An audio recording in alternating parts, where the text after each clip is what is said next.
There we go. That's good. That's good. Video. Okay. Wow. Yeah. We're fun. Yeah. Hold up.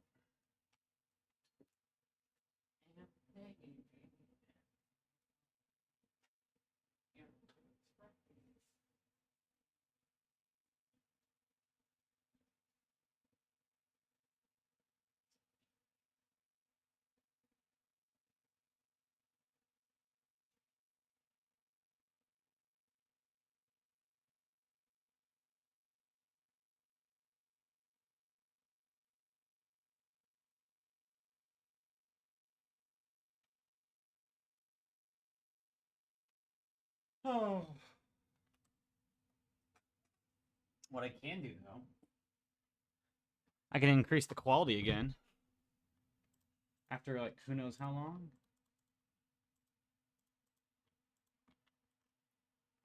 Output streaming 5,000.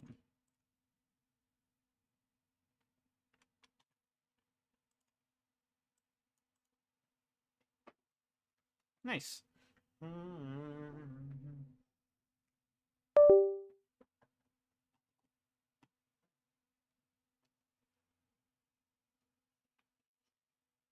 Okay, let's make sure hopefully everything's still on and working. Beep.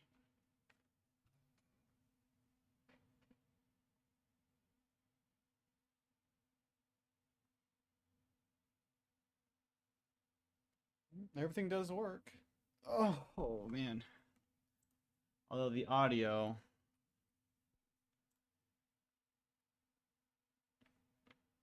Um.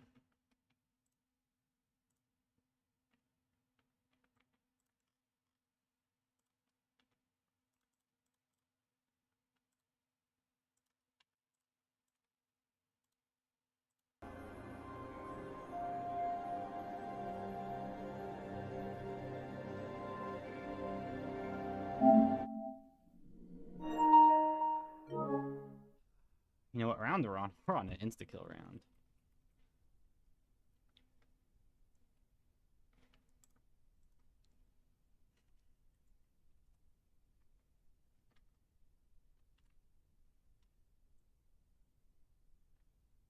Gabe's aight. Alright, man.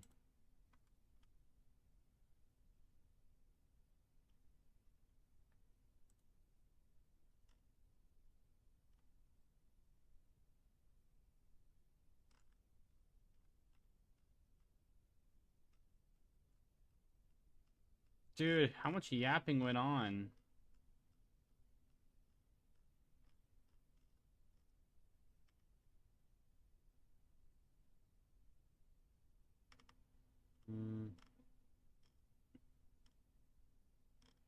Hmm. Did he change his thing to Nova? Why? He must have had his birthday. It's no longer 13-year-old zombie fan. It's like 14-year-old.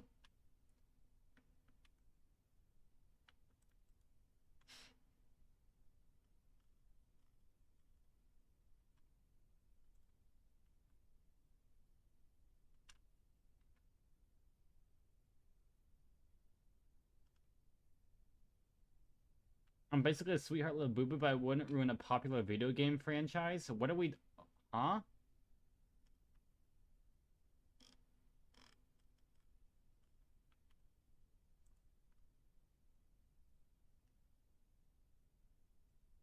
I have more fun on Vanguard. Fucking vile. Who says that? Dude, why hasn't it gone dark mode on the map yet? You know, I'm waiting for that still. I'm waiting for the sweet dark mode. Oh well, and maybe I can play some Balatro.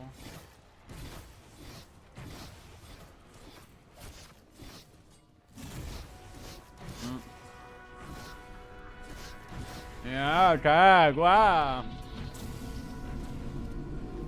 I will play Balatro in just a second. Yeah, now I'll actually hit round 300 today.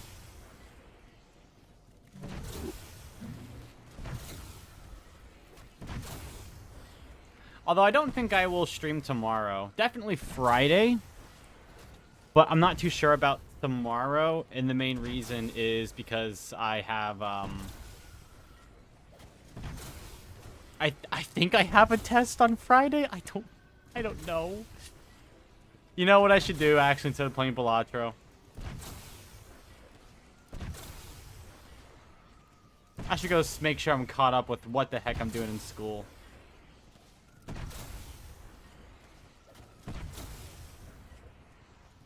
Hi.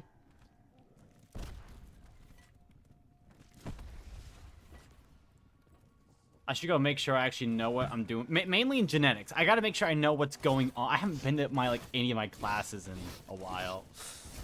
Dude, I just kind of watch the online lectures and that's it. Let me go check what's actually going on in that class here. I think that would probably be a little bit useful.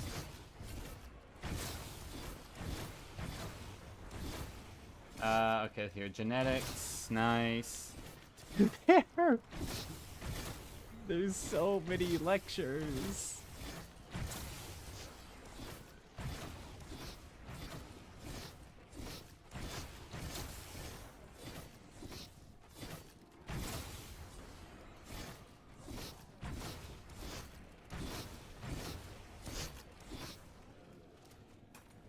There is a question on the exam that deals with dihybrid crosses, so save that for next unit. Okay, okay.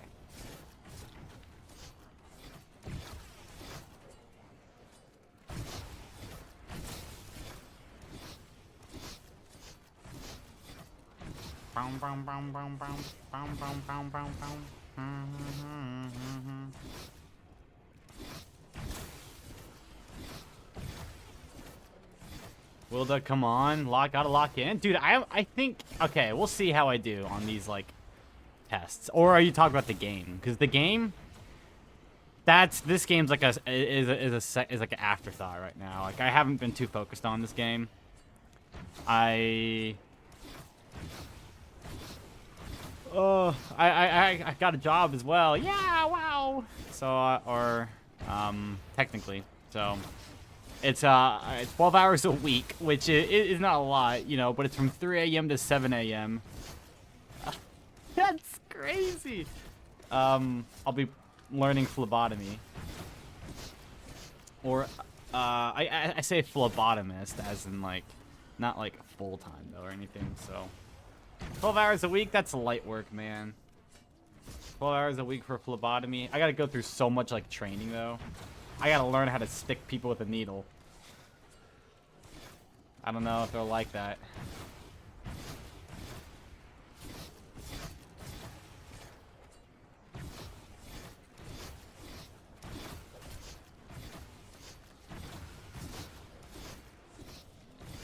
So here's my thing. Where on earth did all of the recorded lectures go?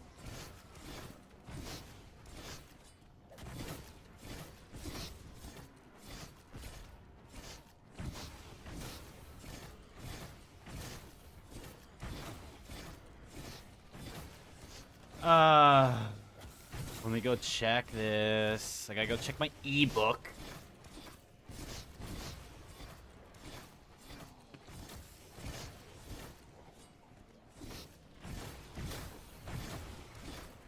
I don't think I have anything going on.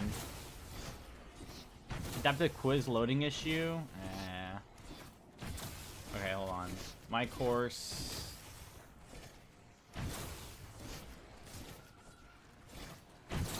Okay, so week 4 I don't have to worry about right now. That doesn't start for a while. I'm like chilling on this. Okay.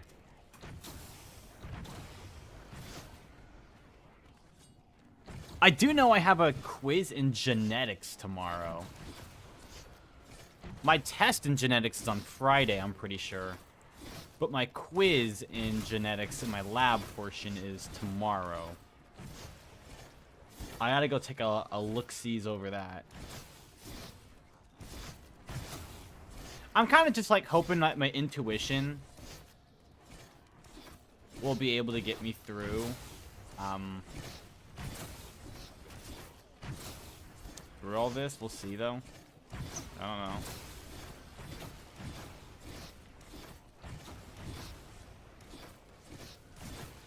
I also have a test tomorrow and but fuck by all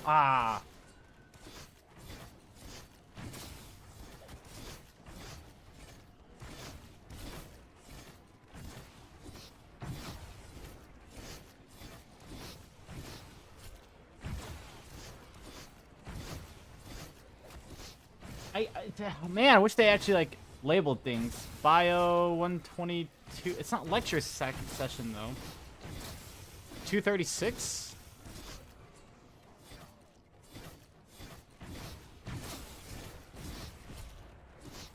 Bio 236 is genetics.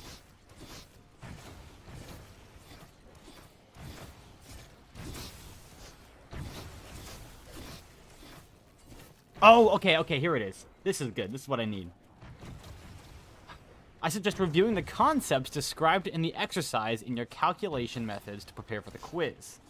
The quiz will consist of 7 multiple-choice questions, 2 of which are bonus. You can use a calculator during the quiz. Okay.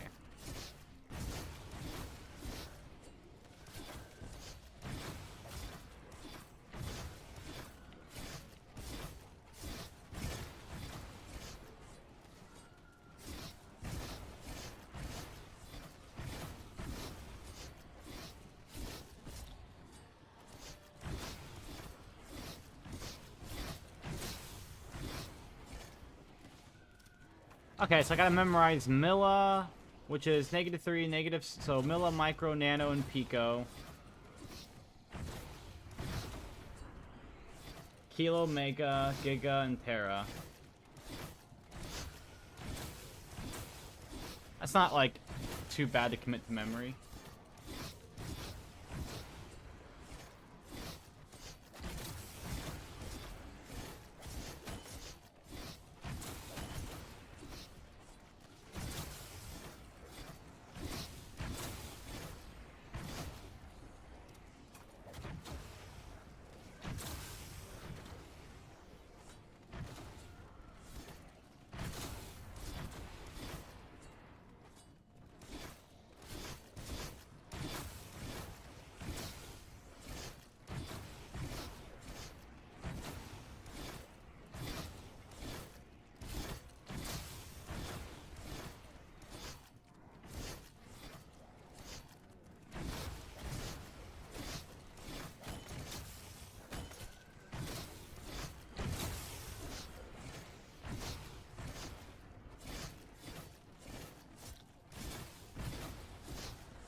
I love this genetics teacher. The genetics teacher is pretty good, actually. I didn't like her at first, but she's actually really solid.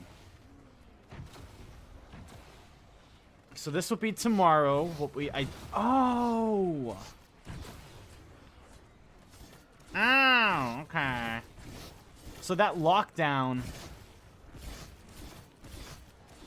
is that. Okay.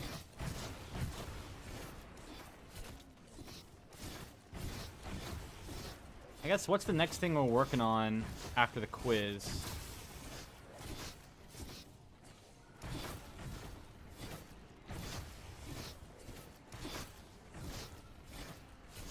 Mitosis and meiosis, okay.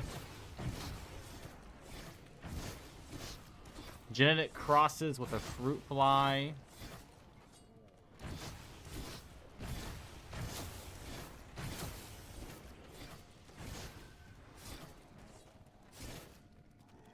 Oh, I gotta see. What hours were talked about in the Sunday, Tuesday, and Wednesday? Woo! Okay, that's good.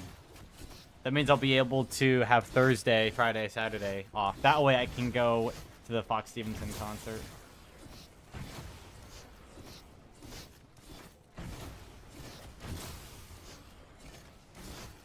So we're doing mitosis and meiosis here. Okay, that's not bad.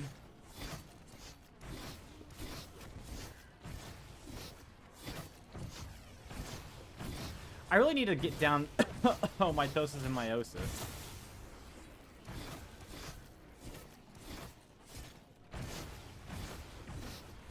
Let's do it. Let's start locking in on these just absolutely awful topics.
Pangenesis. Each part of the body contains genetic information specific to that part of the body.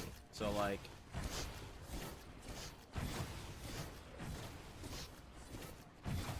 the arm contains cells related to making an arm, vice versa. So that's pangenesis.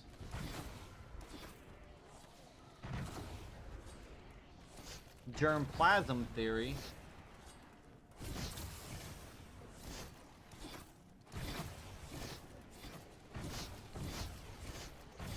The genetic information's reproductive organs contain a complete set of genetic information. That's the correct one.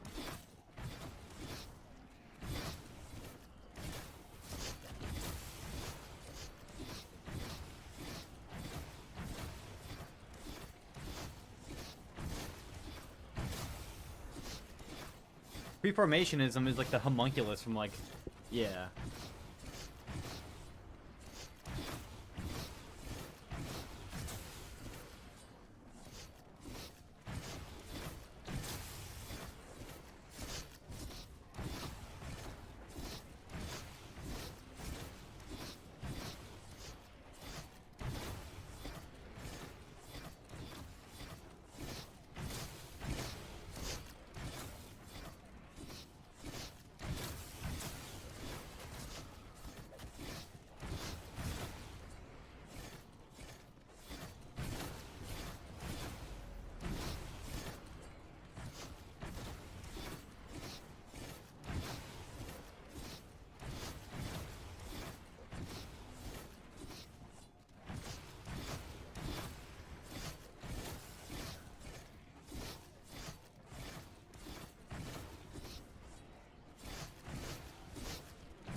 Chromosomes separate through mitosis and meiosis. DNA to RNA proteins. Mutations are permanent changes.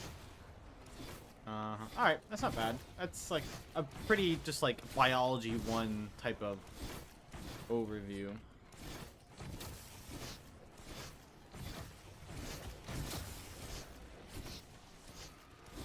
You know what actually would help if I did the adaptive quiz for this stuff? And just keep brute forcing this over and over.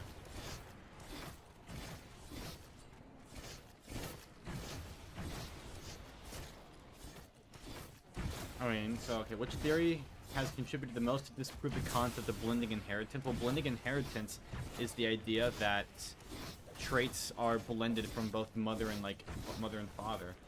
So, I mean, we had to assume that it's a correct theory. So, like, pangenesis, where is not correct, where, cell theory is, I'm not sure what that is. Germ plasm theory. I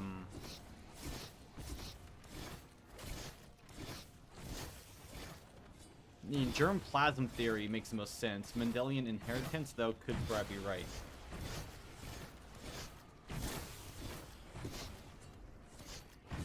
So if it's not that, then it's this one here.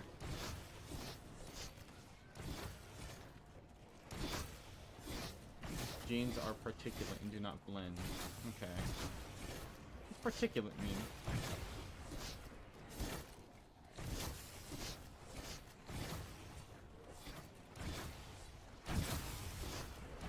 Oh, okay.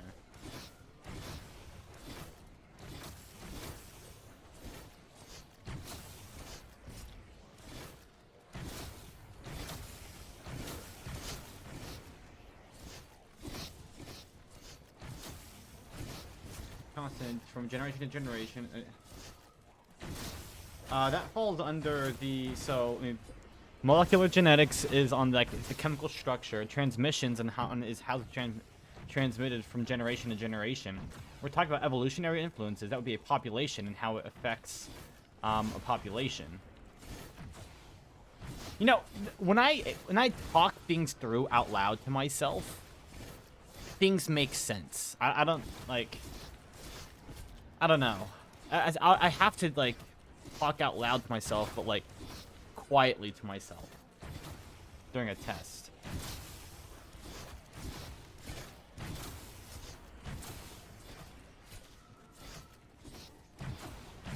Can be red, gray, or rarely hybridization between red and gray morphs. The percentage of early morphs differ by region. Specifically. That would be. Wait, the percentages of each morph, for example, the red morph makes it 10. This is an example of genetic, I mean, variation makes the most sense, but why wouldn't it be other ones?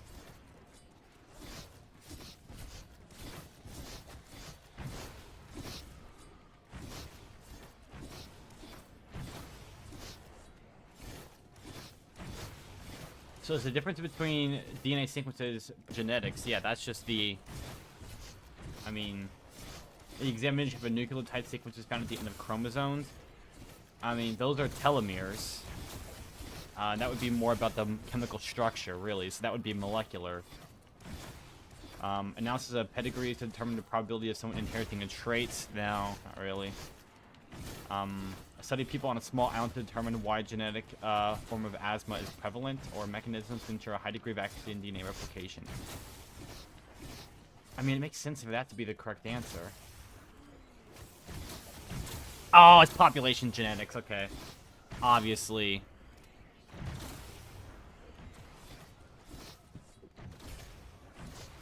Well, transmission genetics.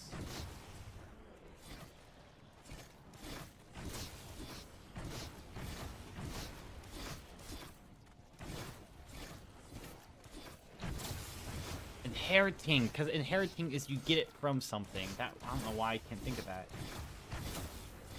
A complete set of genetic information, genetic instructions for an organism is called its amino acid. No, codon. No, a gene is for a specific thing, but the complete set is going to be its genome. A gene encodes for something particular on coding DNA.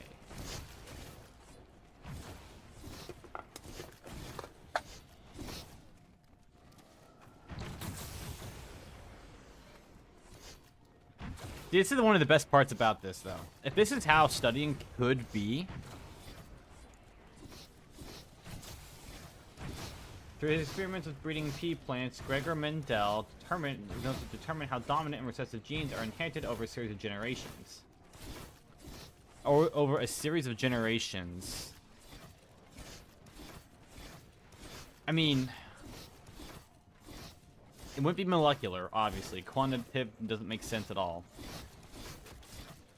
Transmission is how the genes are inherited from one generation to another. It says over a series of generations, and this is not affecting a whole population. It's just I want to say transmission genetics, but it could be population genetics too. The question is kind of poorly worded, but so it was. Parent to offspring. Okay. The student is viewing cells under a microscope and is able to distinguish a nuclear envelope and/or organelle within the cells. Sequencing the organelle is a eukaryote. So eukaryote is going to have a like a distinguished nucleus, as well as a lot of like membrane bounded organelles. Well, dude, I'm studying for my genetics test tomorrow, or for Friday. I'm like just studying right now. I'm just kind of like reading. I'm like going over some of the questions. I'm almost at 300. Yeah.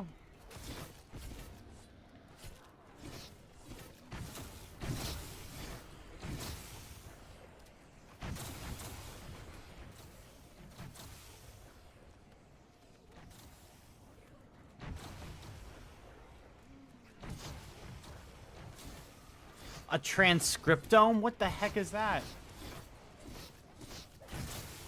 Also, the lighting hasn't gone out in the map yet, which is weird. It should go out any moment. Like, I wonder if I pause, the lighting goes out. Like, oh no. Like, we can see the lighting in the middle of the screen right now. Like, everything is correct, but if I unpause, it stays there.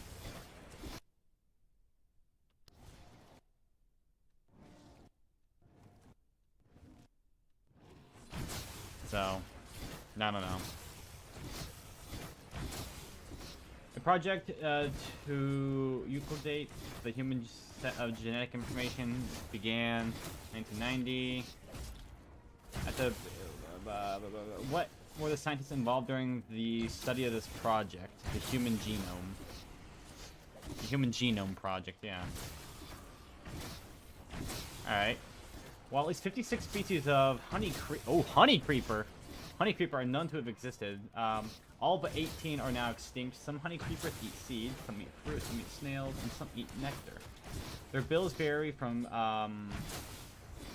parrot-like to straight and thin. The large that's very important. The large distances between the different islands allow for a high level of isolation. This is going to be studying a population specifically.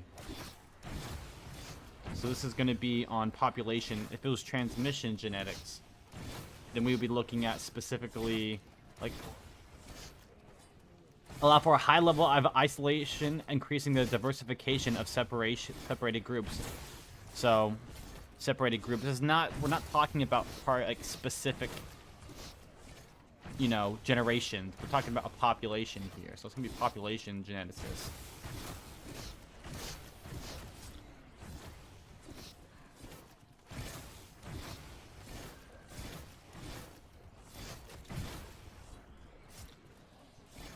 So preformationism is the idea of that there was a little homunculus inside of a, you know, pangenesis is the idea that different parts of the body encode for that part of the body in that part only. So like the arm cells encode for the arm, the nose cells encode for the nose. Blending inheritance is the idea that traits are blended together. So in this case, I don't know, what's like red and, I don't know, what's red and blue combined to? Purple or something, I think? I don't know. I don't remember, man. So this would have to be... tiny human in them, so a tiny human is preformationism. Which process results in the creation of gametes? Gametes are haploids, which is going to be through meiosis, specifically.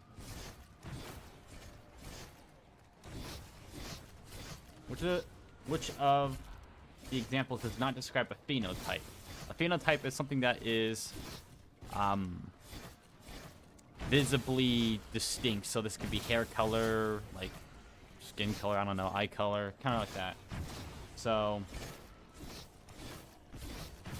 which one of these does not describe a phenotype? So what here are phenotypes? The height of young men in America, that would be a visible trait. The shape of green peas is also a visible, trait. Albinism seen in the Native American. So right here, someone with the genes AA or AO for blood type. That would be a genetic one, so that would be the correct answer there. What type of mutations affect only the gene? I mean, if the gene encodes for something...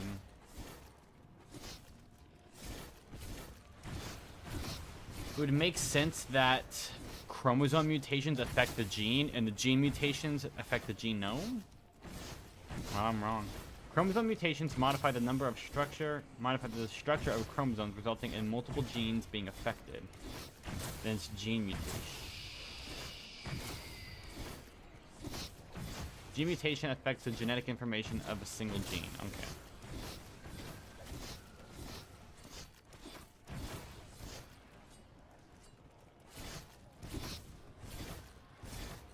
Developed a genetic cure for color blindness using squirrel monkeys as their model organisms. What type of biotechnological tool did they use to accomplish this?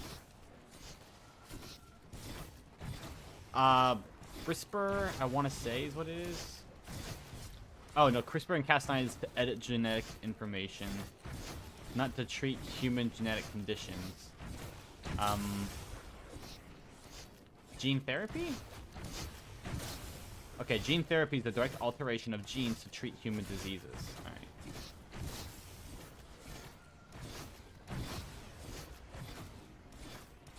The Vulpes vulpes, the red fox.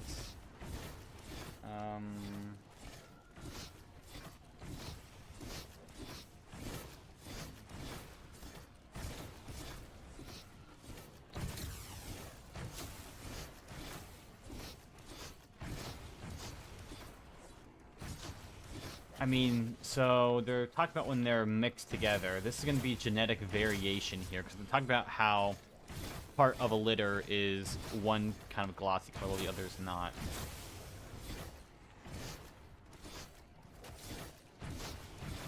Alright, let's see this one here. So, CRISPR and Cas9 is altering genetic information specifically. Gene therapy is applying that to human genome. Cloning is just cloning. DNA sequencing, I don't know that one yet. Pesticides were used to successfully knock out mosquito population back, but over time, the pesticide-resistant mosquito... Okay. Used gene editing, so produce male mosquitoes that carry a deadly gene. These mosquitoes then released into the wild, where they compete with other male mosquitoes for mates. The offspring of the designer mosquitoes died before reaching maturity. What tool did they use? That should be, I mean, they edited the genes of it, right? That should be CRISPR and Cas9.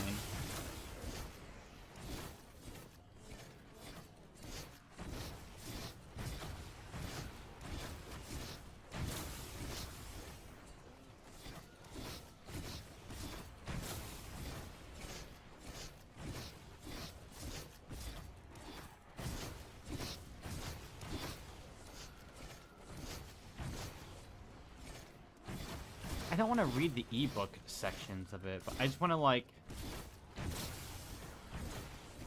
do questions that are specifically curated to help me in certain sections. I can't jump.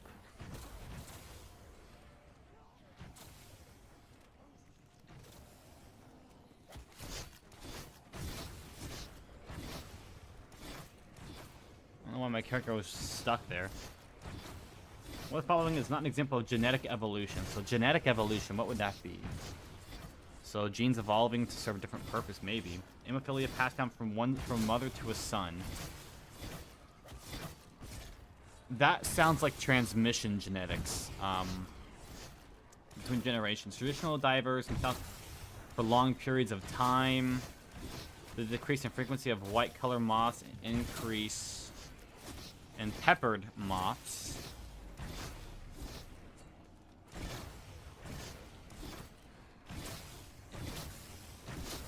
I mean, okay, so a lot of things, which is not an example of genetic evolution. So it's how it evolved over time, right? So I would assume it's longer than a single generation. So like mother to son in this case here. So like divers can be underwater for longer periods of time. The decrease in frequency of white-colored moths to peppered-colored moths over a long period of time. And then like Tibetans residing in areas of high altitude. That would have to be something done over long periods of time. So hemophilia being passed down from a single generation doesn't sound like genetic evolution to me. That just sounds like transmission genetics. Which of the following describes the early concepts of hereditary? Is this round? Hold on. Yeah! Hold on, we're almost at 300. Hooray! Yeah! Woohoo! Round 300. That's like my, what, my fourth 300 on this? In this game?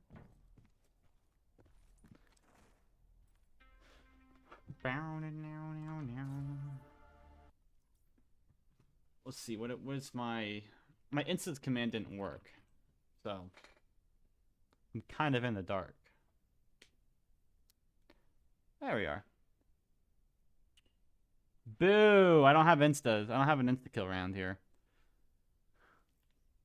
Oh. I do have one on 45, so I have one normal round here, then an insta-kill round again. I'm pretty sure I have a guaranteed on 46, 47, or 48. 49, then 50, 52, 50. You know, I really don't have, like, there's only one more set of, like, insta-kill rounds that actually lasts a while. Like 65 to 69. That is the last time that I have, like, a good amount of insta-kill rounds. Everything else is so sparse. No wonder why this part of the game always takes longer.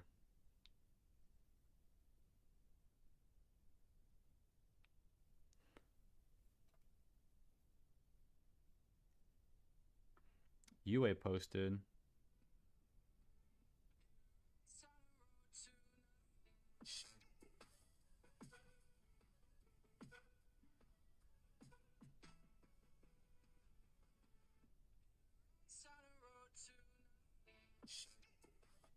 It's cool. I can't wait to go, man.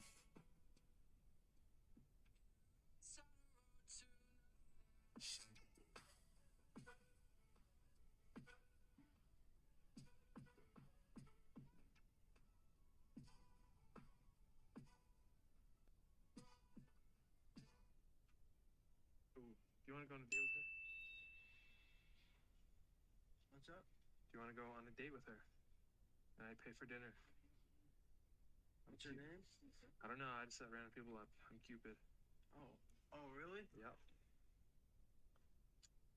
When? Go, go just meet her right now, get some food right now, but then set up the date later. Oh, shoot. You down? It'll be quick, like 10 minutes max. I'll try it. Yeah, sure. Sweet, follow me. Here's your date. What?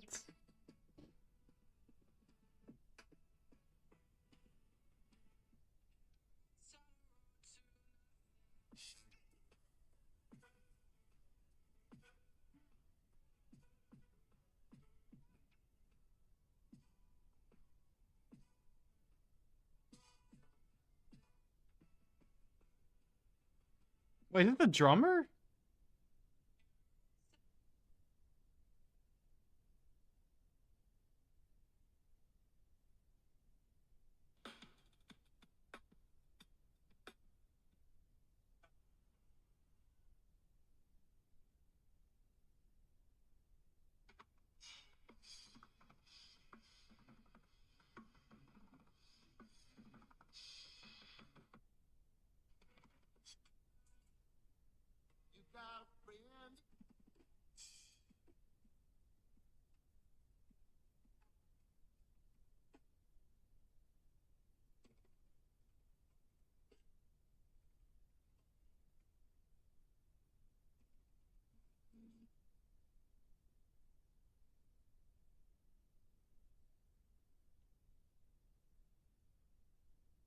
That's so cool, man.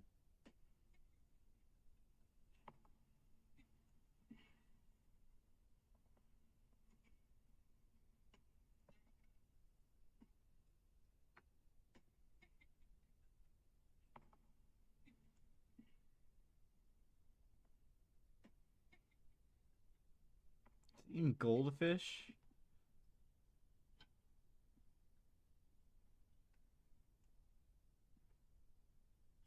Good morning, sunshine.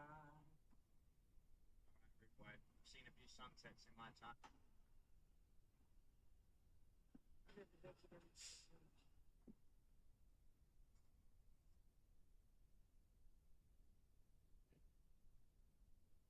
Three, two, one, so.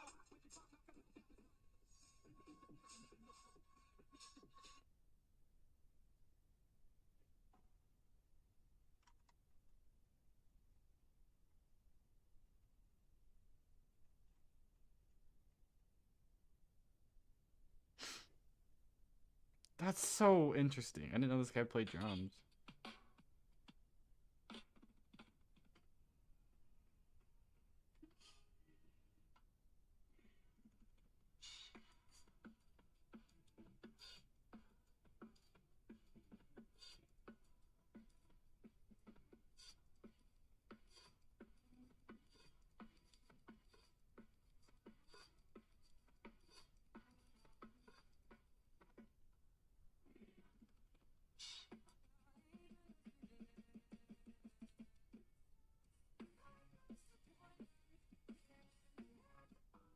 Check it out.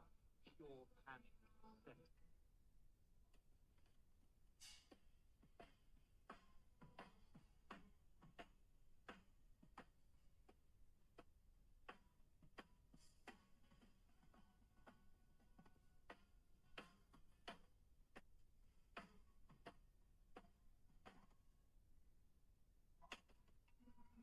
That's so interesting. That's so cool, man.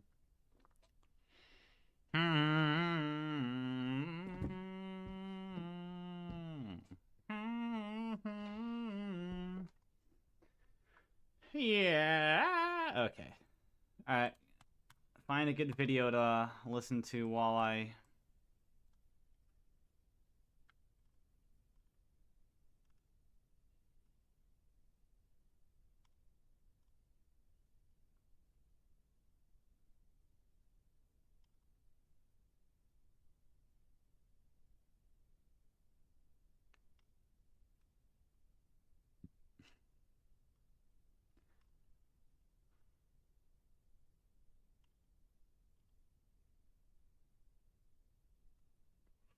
Yeah. Hold on, let me do this as well, real quick. Bow. Bow, bow, now, now, now.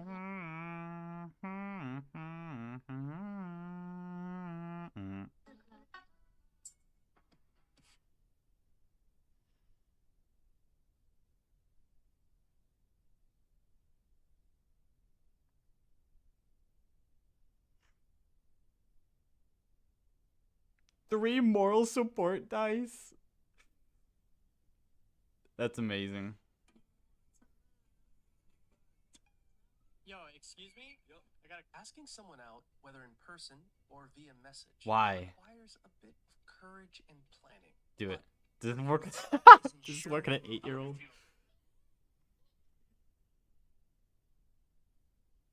But it was.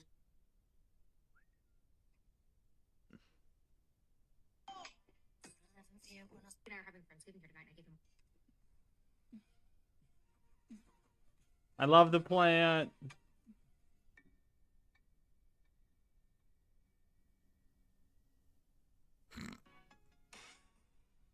Hello, good.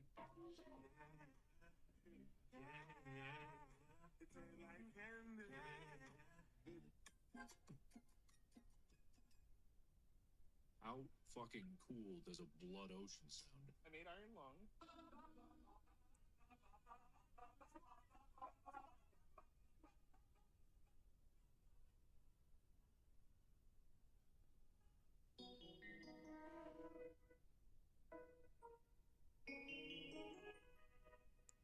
You you make the text smaller next time, man? I can almost read it. Can you make the words bigger? I'm trying to drive. Hey guys, I would like MF Pharaoh to react to my content. Guys, be safe in the nigger snowstorm. What? Hey guys, I would like MF.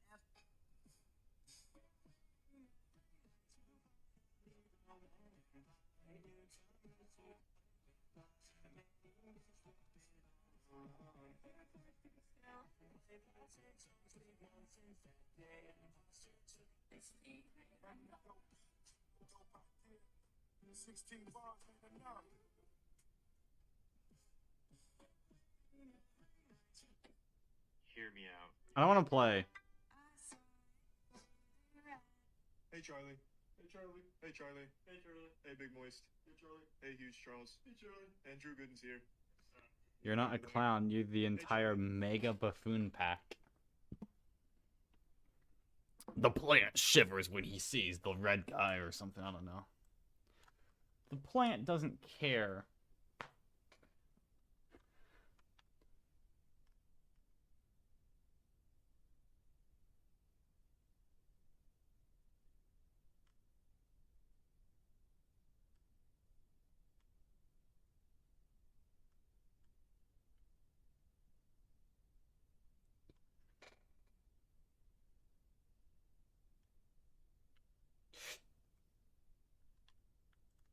Hey guys, so today we have a slightly Oh my gosh, different it's video. It's more of a it's- deep dive into oh a my- topic that's what the been heck? passing through the internet again. It's an ever-going, ever-living, ever-breathing topic. We've been talking about this since like the dawn of time. Well, not really, but for as long as I can remember, which feels like since the dawn of time. And it's about women that hate their husbands and Won't this leave new 'em. article that came out about boyfriends being embarrassing. I think the whole thing is really interesting and it all kind of links together. And yeah, I just want to know you guys' opinions. This is a slightly different one. It's a bit more of a deep dive, so subscribe to the bell icon for engagement. Let's just get into it. So I've been seeing like opinion pieces on my For You page more than the actual videos, and then I'll have to like go look up the video that people are talking about because that typically doesn't make it to my For You page. So this is what I, for example, saw on my For You page that kind of sparked the conversation. And this is someone basically saying that we should stop paying attention to the women that complain about their husbands on the internet but then do nothing about it when you give them advice on, for example, leaving them or being like, hey, like he doesn't treat you well, and then the woman will defend their husband. So it's like, what was the point of complaining about him and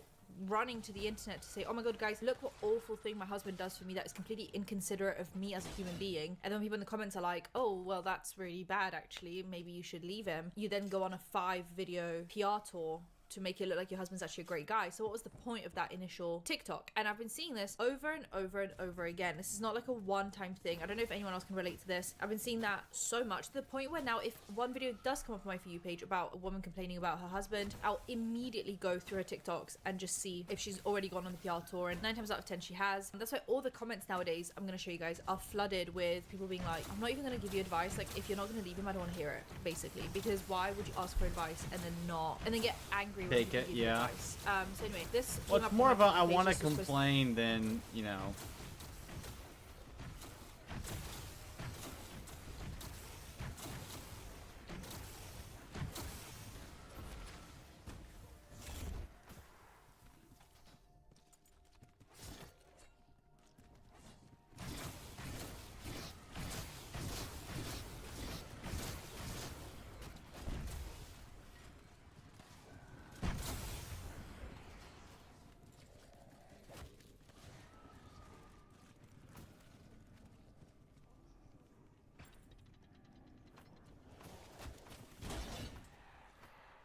Woo! I know, right? Woo! Yeah!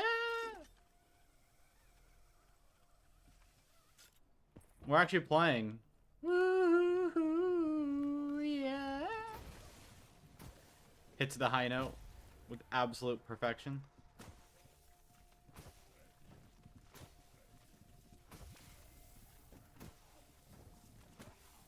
I don't know how long I'm gonna play tonight.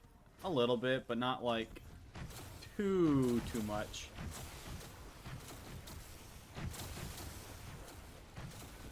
I'll play for like 3 hours maybe.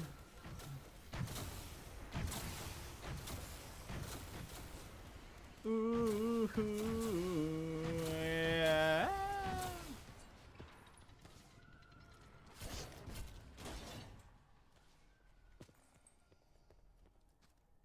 The very fun part, though, is I'm on round 300.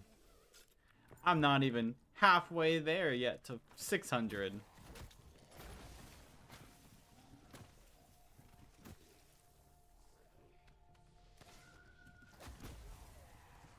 And I'm like, what, an eighth of the way there on time? That's the crazy part. I'm only an eighth of the way there, like, realistically.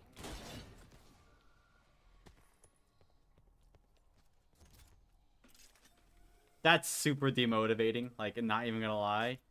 Knowing I'm only an eighth of the way there, that actually sounds like hell.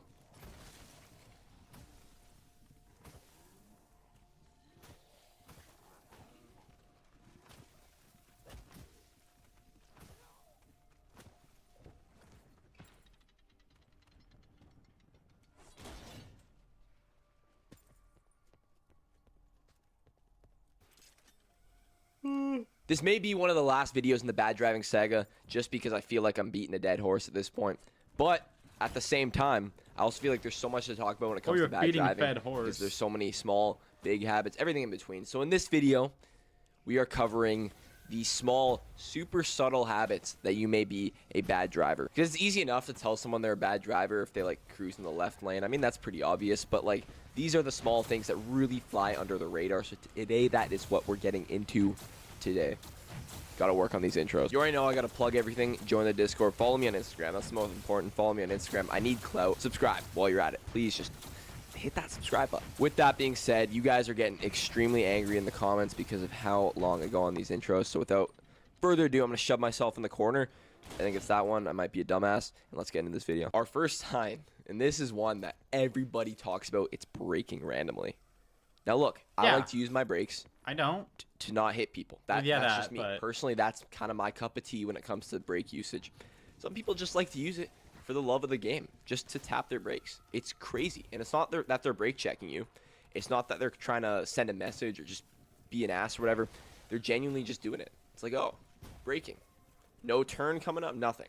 This will forever blow my mind. I see this so much. If I had to diagnose why people do this, I think it's because they're just very reactive drivers. So obviously, yes, you want to react to things, but I think they're very just like, oh, a small thing in the corner of their eye. Oh, brake.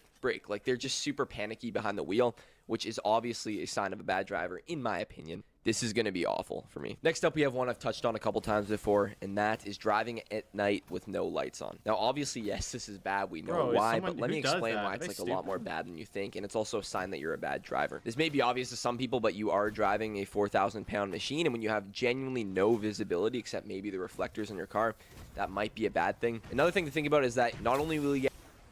I'm bored of that already.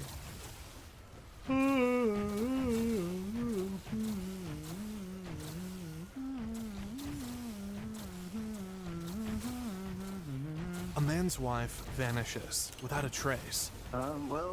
Yesterday morning, I woke up and my wife was gone. He couldn't find her, but ended up finding something else. This is her secret love or something, probably. Is this a case of a runaway bride? Investigators didn't find her, but found hidden camera recordings of her. You're not the god. I am the god. I say, Mom, don't stay here. She don't stay here. Welcome to the channel. Every case has two sides. The story they tell. Did you kill your wife? No, I did not. Do you know what happened to her? No, I do not. And the truth we reveal. Buckle up, because this one will leave you questioning everything you thought you knew. On October 10th, 2019, at exactly 3:35 p.m. on a Wednesday evening, police dispatch received a call. A young man, 23-year-old Joseph Elledge, reported his wife missing. Just dispatch, how may I help you? Fine. I need to file a missing person report first. Okay, I can help you with that. What's your name? Joe Elledge. Okay. And tell me exactly what happened.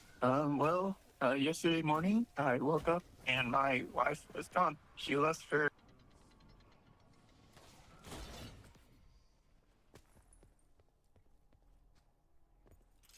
The worst furry convention? Sure. So it's been a while since I talked about one of your favourite hobbies, one you hold near and dear to your heart, but can't let anyone else in your life know about it, due to the risk of people viewing you like a walking defecation, and your family somewhat disowning you. No, this video isn't about your War Thunder addiction, and don't worry, this is the last time I wish on the War Thunder community, I pinky promise. But a lot of this community probably does play War Thunder anyway. And surprisingly, if they all disappeared, we'd probably have a shortage of military personnel, programmers, and engineers in the world. Honestly, and some though, say yeah. this community ranges from a few 100,000 to millions. So someone you know could be a part of this community. And apparently most of them reside in America.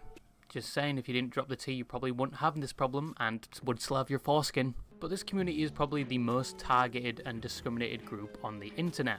Obviously, outside of things like race, sexual preference, and gender maybe. But this is the animal cosplaying, Toontown looking, Conker's Bad Fur Day inspired, Lola Bunny interested. Yes, that makes you part of the community. If you ever held any interest in Lola Bunny, you're a part of the community now. That's no not how that ifs or works. buts about it, you're in denial. But this is the Not in fairy denial. community, which has been on the internet for a while now, some saying even before the creation of things like Reddit. Fairies are mainly described as anthropomorphic characters, and if you lack skill points and intelligence, it's basically animals with human characteristics. There are many classes of fairies though. You've got normal fairies, fairies that have no fur at all, and just look like those cats that are overgrown testicles. Similarly, you have scalies that are based on things like lizards and dragons, So scales. avians, which are like birds, and for the 50th time, I'm not an avian or a fairy. It's not a duck, it's not a hedgehog, it's not a beaver. You must have advanced glaucoma if you think that. It is just a cute bird I found in my wall. Anyway, you also have the lesser known fishies, the buggies or insect fairies, and the fairy femboys. Many fairies express themselves favorite. through their personas, their own fairy avatar of sorts, which they represent through things like art or their very own fursuit, which are very expensive. Most of these people must be oil tycoons to afford this stuff, but since its conception, at least on the internet, it has grown exponentially over the years, but so has the hatred for it. Many hold a distaste for fairies, following the negative stigma surrounding it, viewing most members of the community as degenerate heathens, with many assuming people a part of this community want to do things with actual animals. Yeah, that's the part I never which is mainly understood. due to the actions and events surrounding more infamous fairy members. Yeah, we got and Kiro groups. the Wolf. I mean, okay, yeah, Kiro the Wolf, Jasone effects. I mean, not really Jasone effects to the same extent, but like, Sappho, dude, she's like the biggest like offender of that. Like, I still don't understand why she would voluntarily make the video she did. Like, who wakes up and is like, yeah, I'm gonna voluntarily make a video calling myself like a zoophile? Like, no one does that.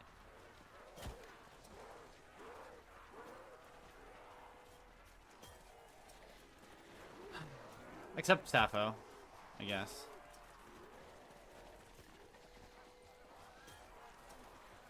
Man, I'm so ready to be at Infinite Instas. I'm like 45 hours away, honestly. Like, less than 2 days. Like, if I really locked in, I could have this done so quickly.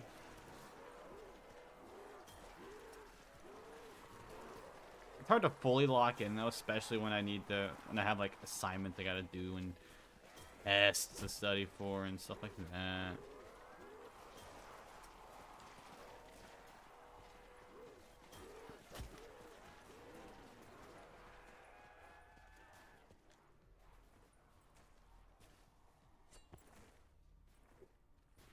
Like zoos, which we've talked about before, and even the fairy community itself detests these people and strongly refuses association with them. It is quite easy to find anti-fairy sentiment on the internet, labelled anti-fairs, some wishing physical harm upon fairies. But I personally judge fairies not by the fur on their skin, but by their actions. What does Instas mean? Please don't Oh, send me sorry. a pipe bomb in the mail. I know a lot of Okay. Oh, what's that? That's magic. Instas is just little command I have for insta kill rounds. because I'm playing on hardcore, there are going to be the health continuously increases after each round. So some rounds are going to have the health overflows to the negatives, health overflows to past 32-bit number thingy, whatever it's called. Goes into the negatives, and the zombies are all insta-killable on those rounds. So I have the command ! Instas just so I know what rounds those are on. That way I can play a different strategy, because this strategy here doesn't actually work on insta-kill rounds. Because the game's stupid and trying to be unique like that. I don't know.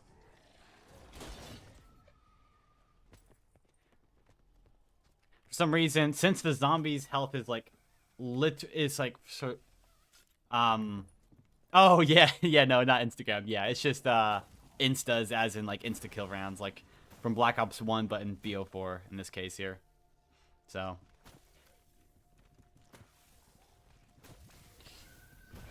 Oh. Oh.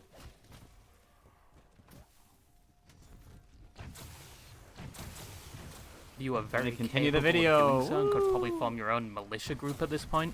But I assure you, I'm just joking around. But from my personal interactions with fairies, most of them are normal, albeit they are very enthusiastic about the topic. But from what I've seen, it's just a hobby. Isn't anyone and they mainly just enthusiastic get about bad their own rep hobby, due to though? that stigma. But the fairy group, If I as got to said talk to before, someone about has grown BO4, a lot over the like if years. some random person at school came up to me and's like, "Hey, do you play Black Ops 4?" That would actually make my entire month. That would make my day, my week, my month, my year. That would be the best thing ever. Like if I had a random person like in class I met or something, and they're like, "Hey, do you play BO4?" Dude, I would actually be over the moon. Thank you, zombie. I would be like the happiest person ever to exist. Okay.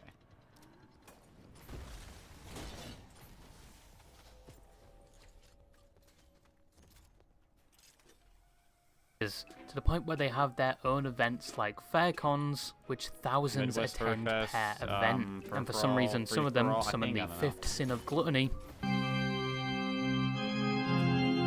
Oh yeah.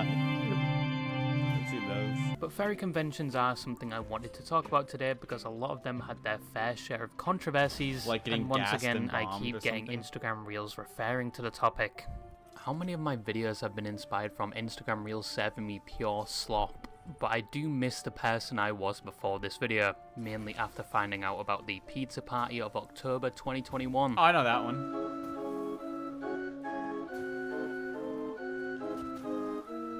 So fairy conventions are a lot like most other conventions. An overcrowded hotel or convention centre with barely any air conditioning, and the same can be said for deodorant and correct hygiene. As a matter of fact, most conventions, especially anime conventions, probably have their own putrid AoE effect, emitting gamma radiation enough to erode the insides of your nose. Most organisers actually have to remind convention goers to wear deodorant, which is...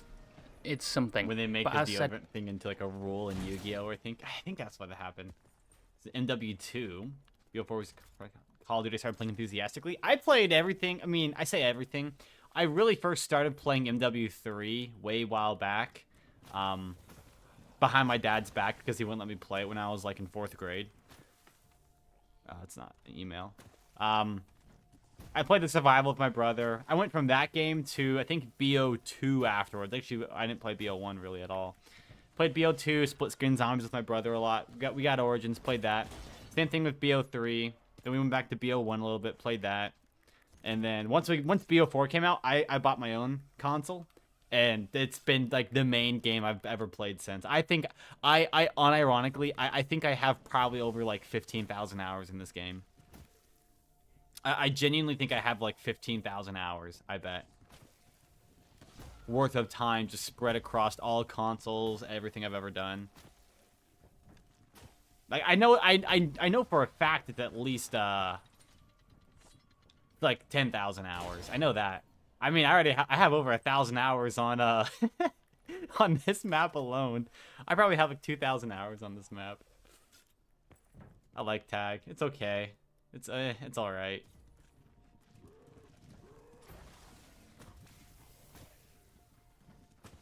I like it. You know what I really like though? I like MW3 Survival. That's like one of the best things ever. MW3 Survival is so good. I play that all the time with my brother.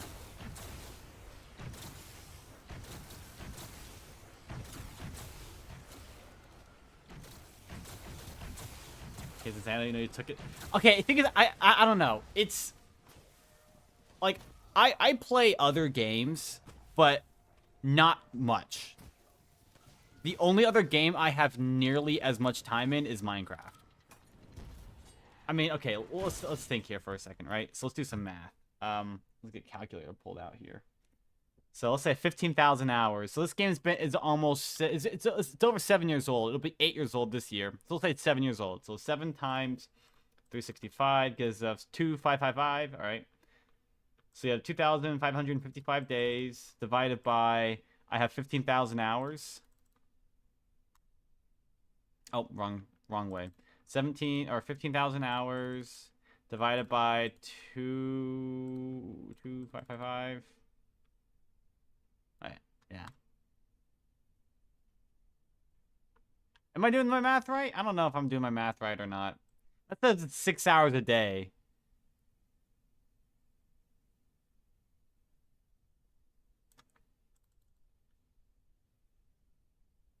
I don't know if I'm doing my math right.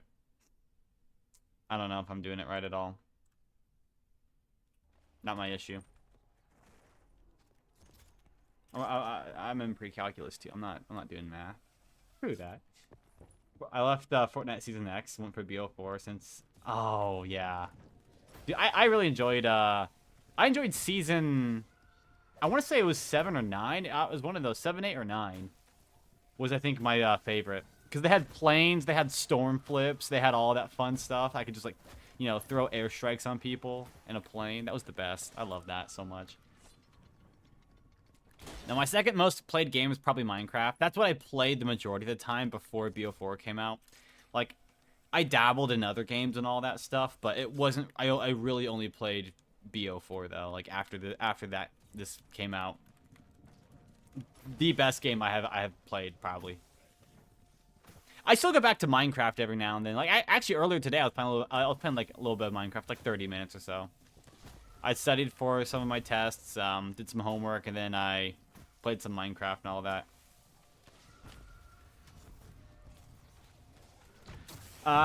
What else is there? I played a lot of that Minecraft. I played this other game, this factory building game called Satisfactory. I have like 500 hours in that, and I bought it like a year ago. It's like it's one of the best. I didn't think I was a factory game person, but I am. I love it. It's so good. So I played a lot of that. But a good amount of Phasmophobia. Probably have like about 200 hours in that. A lot of Fortnite, obviously. Probably upwards of 2,000. I don't know. I just have a lot of... I have so much time in video games. Oof. Yeah. I didn't play it when I was that... I remember, like, Minecraft Pocket Edition on my mom's phone, like, the demo you could get. That's about it, though, really. I do remember when they added potions to Minecraft. That was really interesting. I remember when they added potions. That was a cool one. Because I remember being in, like, some ice biome or something with my brother.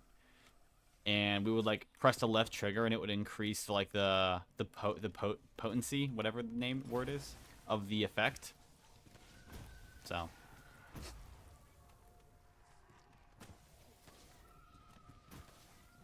Oh, man. I don't know what else. That's really all I played. A lot of Phasmophobia. Like, a lot of Phasmophobia. It's a puzzle-solving game, pretty much. I would always play Insanity, like, you know, no evidence runs, like 10 times multiplier, just to see if I could, like, if I could do it. You can, I could for the most time, but like if it's a Jin on no evidence and you have like certain things on, it's impossible to tell, like flat out. 2 solo match. Oh my gosh, I started Fortnite in season 2 as well. I remember the very first solo match I won. My dad and my brother were watching me play. Because it was, you know, I was probably like maybe 20 or 30 games in to playing it. Really enjoyed it. And my dad was watching me. And dad and brother, and I won a game, which was like the best thing ever. That was back in Season 2. I have, oh my gosh. I take so much pride in my Fortnite account. And like the relics that I have on there. Like, I think I bought the Battle Pass, but I didn't max it out. So I don't have like the Black Knight or anything. But I do have like the Blue Squire, the glider, and the axe. So I do have that stuff. That's gotta be worth something. I think I have every wind glider in season or in chapter 1. And then I have like 2 or 3 of them in chapter 2. I only have 1 in like chapter 3. I have like 2 in chapter 4. I have like 2 in chapter 5. I really stopped playing after chapter 1 though. I haven't touched chapter 6 or chapter 7 when they murked the bus driver for the 6-7 meme. Kind of funny. Also, I play a lot of Roblox. Mainly this game called Pressure on Roblox. I play a lot of that. I probably have like a couple 100 hours on that. That's really good too. I enjoy it. It's like Doors, kind of.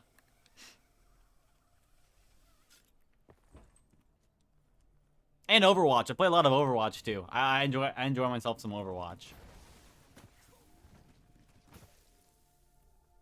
I tried playing Terraria at one point. Just couldn't get into it though.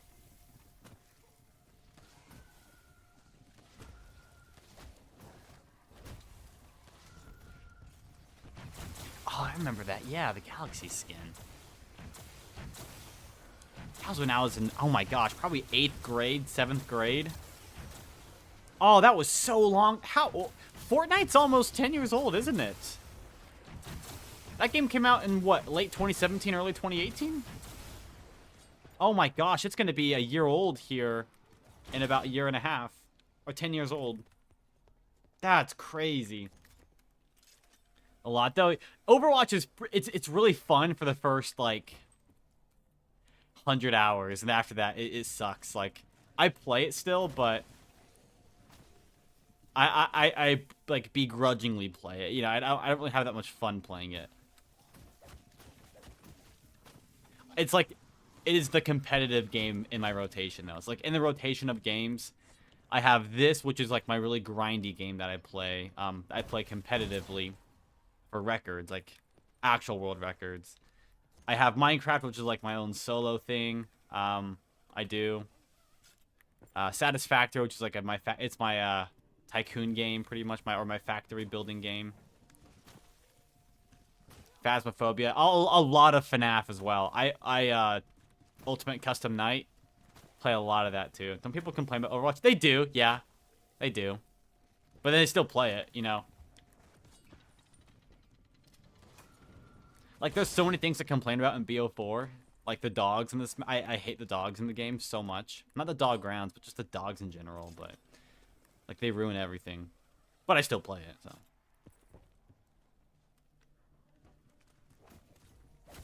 Thank you, zombie, for pushing me.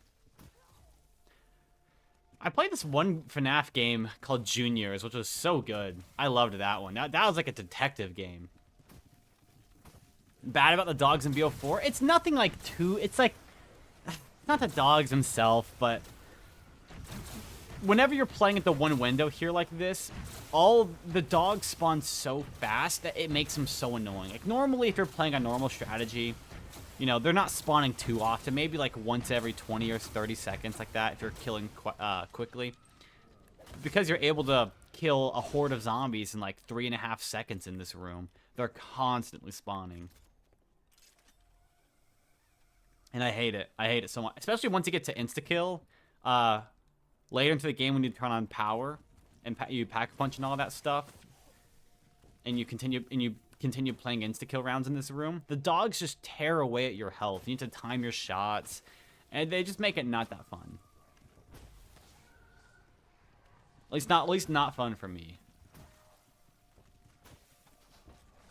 It's like the catalysts in Chaos, kind of. That's what they remind me of. I really don't like the catalysts in Chaos at all.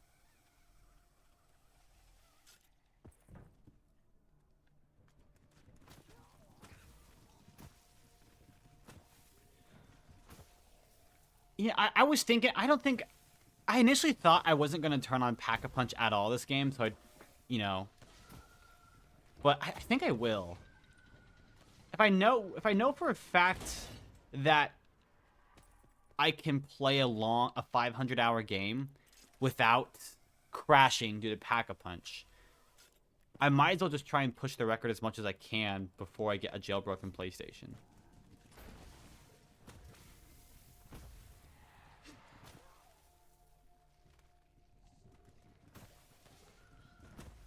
I don't know. Makes him a different threat. It is good. Okay. I do like the catalysts on 9 and Voyage. Only 9 and Voyage. Everything else can die. I hate all the others. 9 and Voyage, though, they're fine. So, I'm not going for a specific round. So, I have record on the map of round 628. But, I'm mainly trying just to get to 522 hours worth of game time. So once the timer in the top right reaches 522 hours, that's the goal right there. Because that's when the map resets or kind of it goes to a black screen and it never comes. It's basically this game's version of a reset. Like in older games, how the game resets after like 70 or 80 hours of in-game time. Same thing on here pretty much. But you don't go back to round 1. You just go to a black screen that never comes back. So it's kind of odd, but the goal is to get to 522 hours, because once you get there, screen goes black, game's over, and it will be the second longest speedrun on any game ever to have been played in history, which is what I'm excited for. Like that's what the goal is.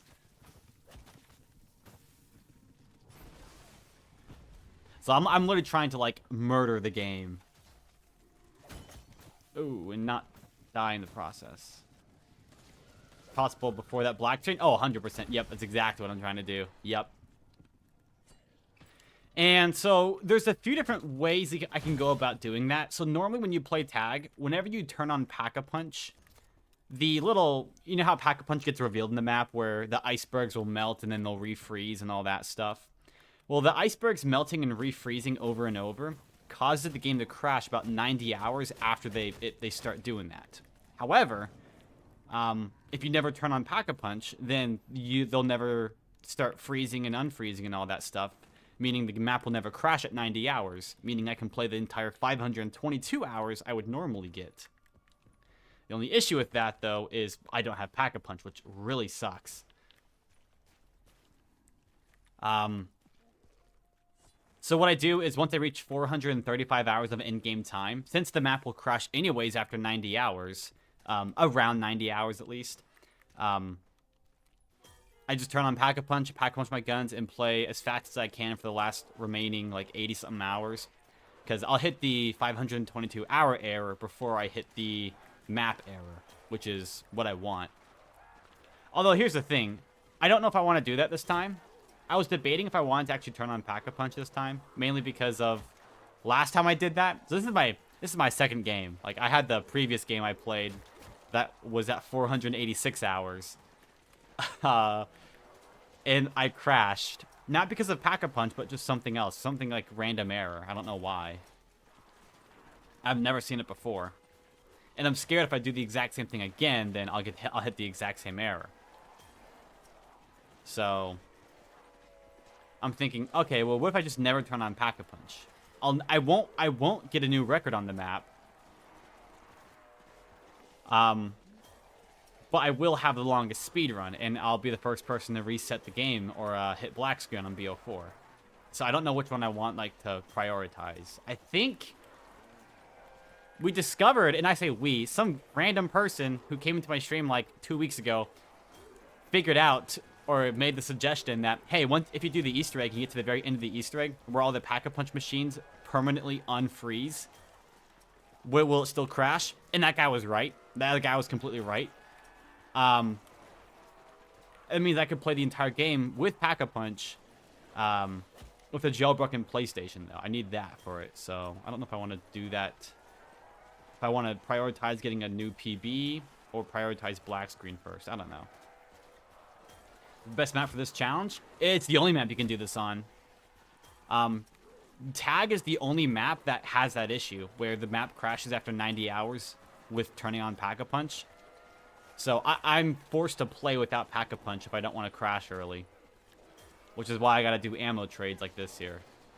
Although, on the bright side, once the round counter in the top left reaches 106,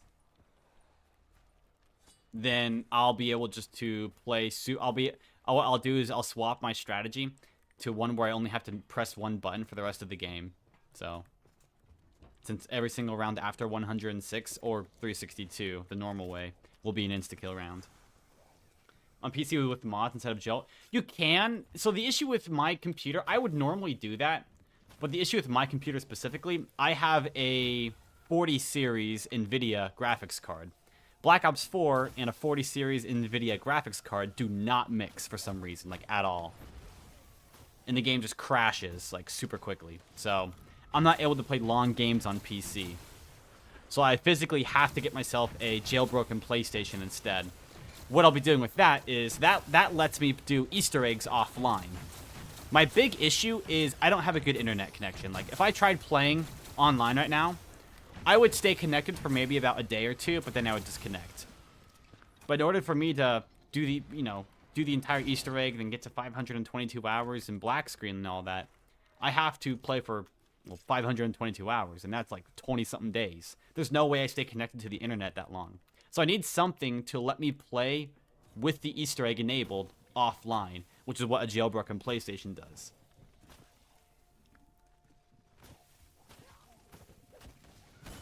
The main issue is just I need some way to play and do the Easter egg offline. Thank you, dog. So that's what the jailbroken PlayStation would do. And it is allowed by ZWR, which is nice. I'm allowed to use it to do offline Easter eggs. But that's... I think I am? I don't know. I know it's allowed for high rounds. But... oh well. The 40 series on BO4? I don't know. If you try to play a long game with it for some reason, your game will crash after about 10 or so hours, which is really odd. I don't really know what happens. It just kind of bugs out, really. Which is unfortunate, but... like, one of my other friends, Zombie Guru, he doesn't have that issue at all, since he has, like, a AMD or something like that. He has a different GPU than I do. So he never has that issue, but... oh well.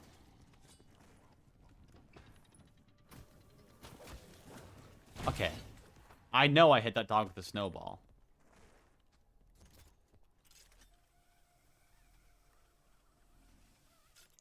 Is it because EVGA? I actually don't know what that is. Like, at all.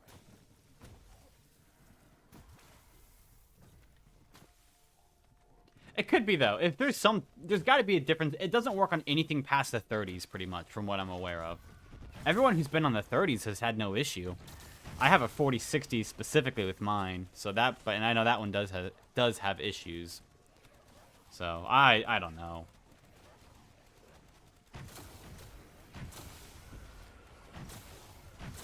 And also another issue is BO4 PC doesn't have a hibernate feature on it. So even if I did have a 30 series, I would still I'd have to keep my PC on for 20-something days. If I were to play it all in one go, 22 days straight, there's no way you're playing 22 days straight though. So realistically, it'll take you about 2 months to play that game. If you were to play about 10 hours a day or so, it would take you about 50 days, maybe about 52 days. Or not 52 days. Oh yeah, no. 10 hours. If you were to play 10 hours a day, it would take you 52 days to complete this game. It's so much longer than anything else I've ever, that ever happens in zombies. It is such a marathon.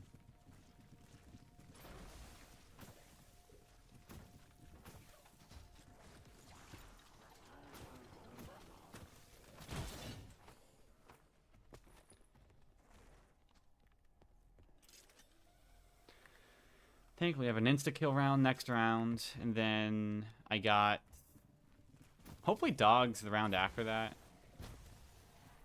Preferably. Thank you, dog.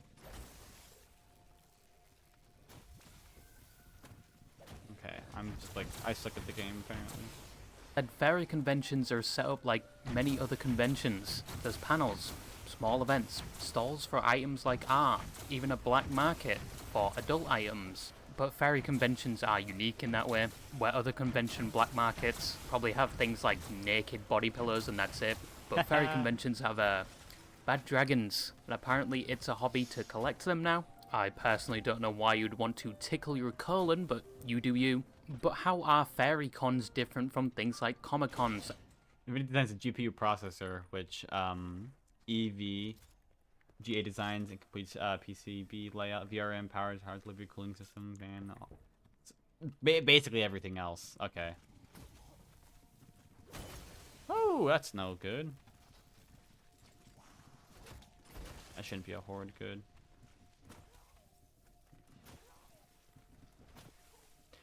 That could be it then. That might be it. If that's that I don't know. I could never like pinpoint it exactly. I don't think it's an issue with like the game itself though, you know. And the reason I say that is because I'll be paused or like even in the main menu on BO4 on PC and it'll still crash. So more than likely it is something along those lines that you're saying there. Like, that would make the most sense, realistically. I have no idea, though, so...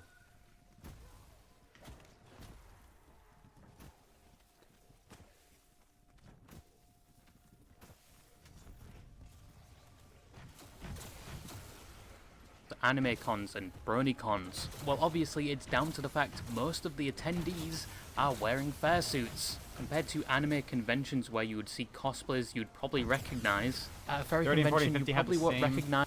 issue. It happens on BO3 too? Oh, okay, well, there you go. I didn't think 30s had the issue on it, though. I knew 40s and 50s did, but... If it has the same issue on BO3, does it have the same issue on other games, though? Like Infinite Warfare, you know... Could just be an issue with NVIDIA, then.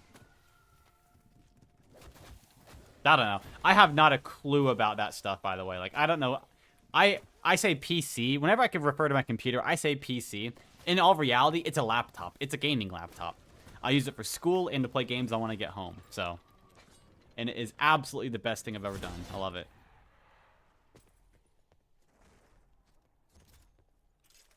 I'm digitally literate, but, I don't know anything about like actual like hardware parts. I can use Excel pretty well, I would argue.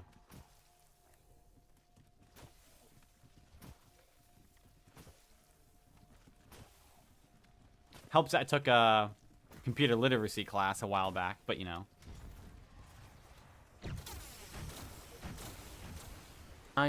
Most characters, due to the fact most of them are their own creations and their own OCs.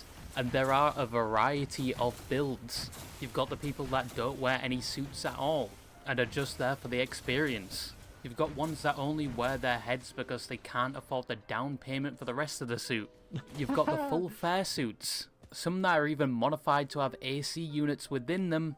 Then you've got fursuits that look like they have a whole Abrams tank in their stomach, and looking like Executioner S'more, who appear to be either fat or somewhat pregnant. These are called fat fairs, supposedly most times a form of adiophilia, which is an attraction to gaining weight. I personally don't get it. You'd probably need to refer to a professional in this subject. But there are a lot of fairy cons that occur, once again, mostly in America.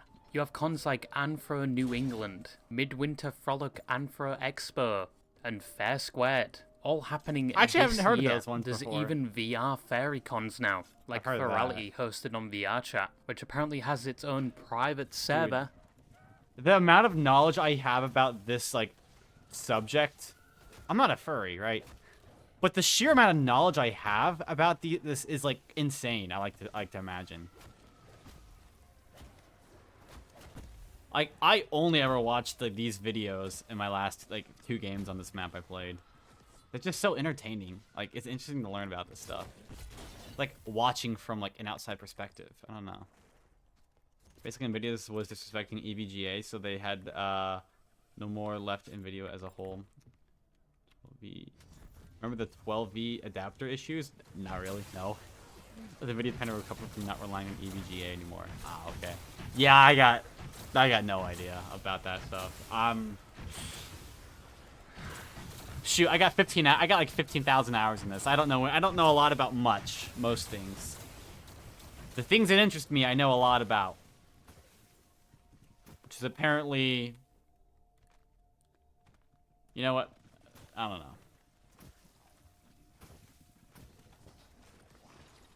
And was said to be very well prepared with its own worlds. A lot of these conventions are non-profit and encourage donations to chosen charities for that convention. I would go so far as to say most fairy conventions are fairly normal in terms of usually net structure and positives. events. However, some conventions have seen their fair share of controversies, to the point where, like fairies themselves, fairy cons carry a negative stigma surrounding them, especially from outside of the community. And to be honest, giving the benefit of the doubt of the ones I looked into, and one I thought was completely fictional. Everyone's like, oh, you need to have hobbies that are something separate from games. But, like, gaining knowledge and, like, okay, I guess a good way to, okay, I always see online, like, oh, you need, like, you know, what are your hobbies on, you know, and people always expect you to say something other than playing a game, because a lot of people don't consider, like, oh, you know, playing a video game isn't a hobby or something like that, you know. It's more of a thing you do to relax. But, like, it literally, for me, is a hobby, though. Like, only for Black Ops 4. Like, for other games, it's not. Black Ops 4 specifically is a hobby, though. I do so many things in this game. On zombies specifically, I do testing. I want to know, like, as much about the game as physically possible. I have the source code stuff downloaded on my computer that I can sift through. You know, on realistic difficulty, there's actually supposed to be 42 zombies per horde. Well, there's not for some reason. The zones in the top left of your screen aren't accurate to what the zones in the map actually are. Like, for instance, the spawn in Ancient Evil has 4 zones, even though it's all called Temple of Apollo. There's a front, left, right, and south, which is super weird, but it makes that 4 spawn in the spawn room possible. It's just, acquiring knowledge about this game is so fun to me. You know, you're only able to rebuild, I say, the 32-bit limit, whatever that number is, you know, 2 billion. That's how many barriers you're allowed to rebuild per round. They set it. After that, you physically won't be able to repair anymore. The limit on Rush that you can get is 999 billion before your score cuts off. Which is, I think 2 people have hit that as well. I would say in the most literal way,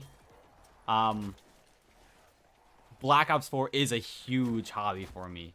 And just, like, learning more. Although, to be, I guess, a bit easier with it is, outside of Black Ops 4, I would say something I'm super interested in is actually language. So, yeah, you've made records on the, oh yeah, 100%, yeah. The mainly just high rounds and stuff like that. So I guess, like, otherwise for hobbies, I would say I'm interested in the idea and concept of a language. I'm actually really interested in. That's probably the biggest one for me. I took 4 years worth of, I think, Spanish classes.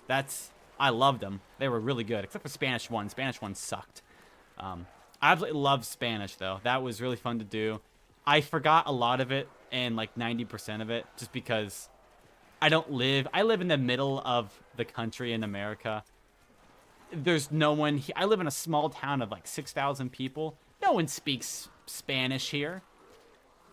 I've come across maybe 2 people in my life in this town who've spoken Spanish. I've come across more people who have spoken sign language, which is actually also why I took sign language in college a year ago.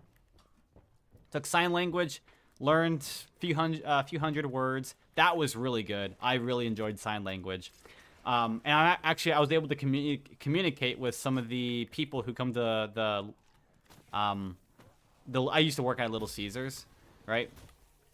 And so I'd be able to communicate with two of the people who go there since their death, which was really interesting. So definitely language. Language is one of the really like super interesting things to me. And then what I'm wanting to do again is once I know all the rules to Spanish and like, you know, how words, you know, sentences go together and all that stuff. I just don't remember the words at all. So I want to, whenever I get to Infinite Insta, since the entire game from that point on will be super easy, at least for 300 hours, is I want to relearn as much Spanish as I can. Like as of now, I didn't think the round would end so quickly. All I really know now is how to say I don't know how to speak Spanish. Sorry, which is like no conozco en español, and then you know lo siento. Also, my pronunciation's really bad. You know, I could get by though if I was in prime Spanish speaking me. I could get by, I think, in a Spanish speaking country fairly well. So, finally, insta-kill rounds. Ooh. Other than that, I'm also really interested in crime and like criminology stuff. So, like in college right now, I'm studying my degrees in criminology and criminal justice. I'll get a bachelor's at the end of this year in that, which is I love anything crime related. Super interesting to me. So, the other stuff than playing the game. So, I could technically use an auto clicker. It's against ZWR rules, so I don't. I just sit here. So what I just do is I just sit. Once I'll show you here in just a second. Actually, once I get done with this part of the strategy. At the very beginning of the round, since this is the fastest thing I can do, I just spam the Helion in here as well as some Wraith Fires. Afterwards, though, when it's not an insta-kill round anymore, or I don't have any more ammo, I'll go outside the school. And okay, school. Are you in school? Or, yeah. Okay. So when I say school, I mean college. Yeah. When I say school, I mean college. Yeah. So I'm 21, right? Oh, zombies. I'm 21, for example, right? So, but I'm still in school, as in I'm still getting an education in the sense of like I'm getting my degree in criminology and criminal justice. I've graduated high school and all that stuff. I'm beginning my 4th year of school this year right now. So let me do that. I'll be safer. So this is the other part of the strategy. Is just this right here. It is literally just sitting here and pressing the knife button. Since all the zombies die instantly to my knife, I mean, since all the zombies are insta-killable by default, and I have Ethereal Razor on the knife, I can just sit here and just press the button, and that's it. I don't have to do anything else. I also changed my button layout to tactical. That way I can just press the circle button or B button. And now I have one hand completely free. I can do whatever I want. I can look away from the screen for probably an hour straight and be okay. You know, sometimes I'll throw a Wraith Fire and all that as well, but I can... It's technically AFKable. I probably could do an auto clicker and be fine. But sometimes your camera will, like, eventually go to the right, like this here, but... Sometimes a nuke spawns right in front of you and it messes up their pathing and all that stuff, so... Some issues can happen like that every now and then. But... this is all I do now. So, whenever it's like this here, I can completely turn off my brain and do whatever I want on the computer. So what I've been doing a lot of recently is actually playing Balatro. I love Balatro. I downloaded that game and it's been so much fun. I've been playing a lot of Balatro. Last time I was in the game like this, last year, I was playing a lot of Bloons Tower Defense 6. I played like probably 150 to 200 hours of Bloons Tower Defense 6 during the game. Just because I can. It's so easy. So...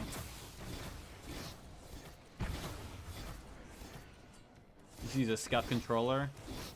Gotcha. No, mine's just like stock, you know, basic PlayStation controller.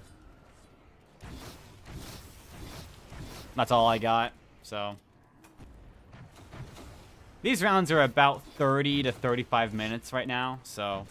Which is much better than the 2.5 hours they'll eventually take. Once it gets, so I should be able to make it to about around 580 something, 590 before I swap strategies back to Pack-a-Punch and all that.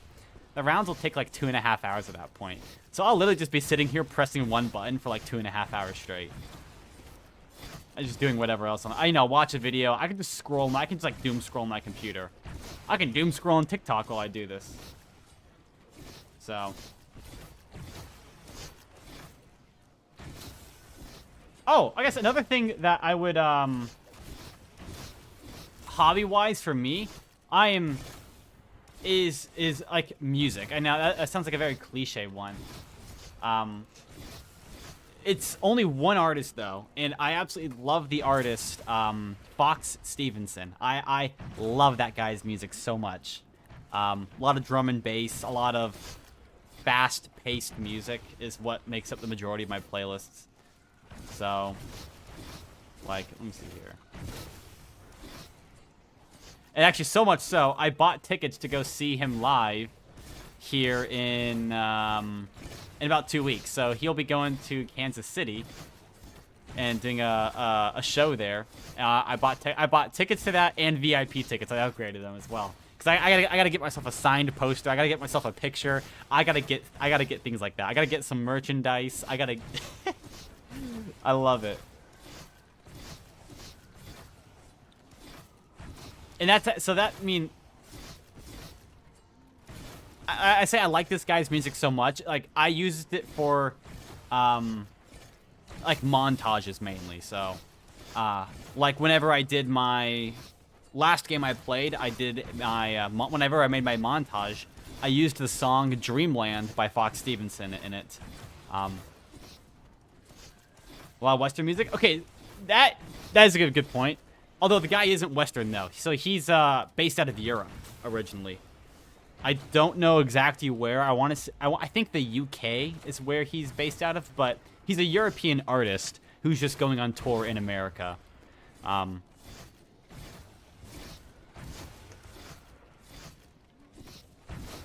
So, a lot of the artists I listen to are kind of from Europe, honestly from Europe. A lot of them are from Europe or European origin. I think the only one that's not, that I listen to on a consistent and regular basis, is probably Porter Robinson. So, UK for University? Ooh, interesting. But like, for instance, like, let me make sure this is not too, like, loud right here. So, like, the previous song I used by Fox Stevenson that was in a montage was this one here, Dreamland. So,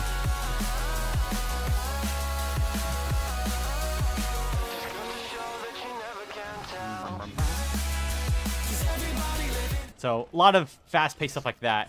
So the next song I want to use for, if I get a good game on here that's a record, I want to make another montage on it with the song called That Choice by Fox Stevenson, which I think is the best one. Because I don't know. I want to do an effect. So what I like doing a lot of the times is whenever I make a montage, because of how long the games take, I really like to emphasize how long I was in the game for. I like to emphasize that part a lot in the montage. So, like in the previous one I did a year ago, I never stayed on the same clip for like more than a second. It was always swapping clips, you know.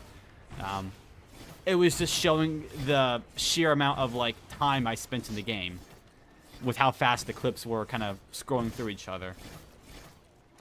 So I want to do the same thing for this game here as well. But something I want to add to it at the very end is I want to add a video mosaic zoom out is what they're called, I think. So like for that, let me give a good example here. This is my computer. Look at the back. The background's tagged or toten, so video mosaic zoom out. So I want to do something kind of like this here for the montage, right? And so every single one of these little clips like this, every single one of these would be a stream that I did where I was playing. Because I'm on pace for this game's going to take me about 200 streams to finish up at my current pace. Which I think is, what? A 20 by 10, 20 videos long, 10 videos, down. That's going to be a huge amount of footage to be able to put on screen at once. So I want it to be something where it's showing all the different streams I have done for it. Marvel Cinematic? Yeah, kind of. So it's going to be something... It would be something like this. Let me find...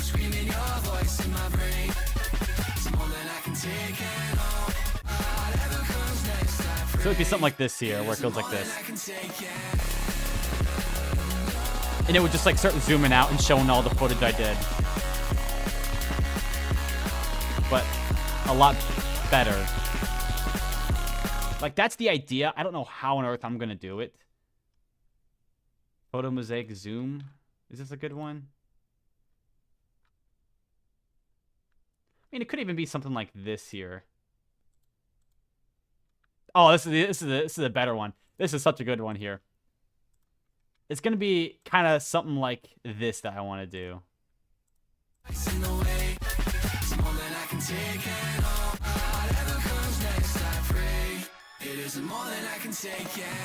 So it just starts like going through the footage over and over. It starts zooming out and it's showing everything I did in the entire game.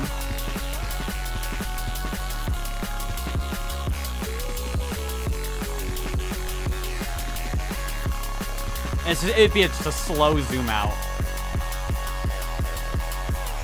It just keeps going and going. It's not gonna form a picture or anything, but zooms out to get a full picture of the channel logo. Yeah, I could do that, but that's the general idea that I want to do with it. Like, it's just for reference. Like, what I did last time I did it was this here. Hold on. Where's my... How do I go there? My videos. Boop, boop, boop. So like, this is, for example, what I did in the last montage I made here. It was kind of something like this. With extra time, I'd like to think I would have done this better. With the fact that I could ever... So the very ending was this right here is what I did.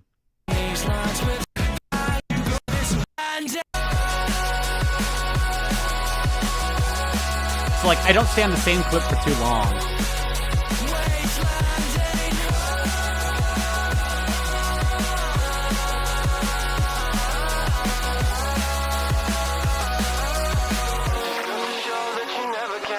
Oh, I love that. Ooh.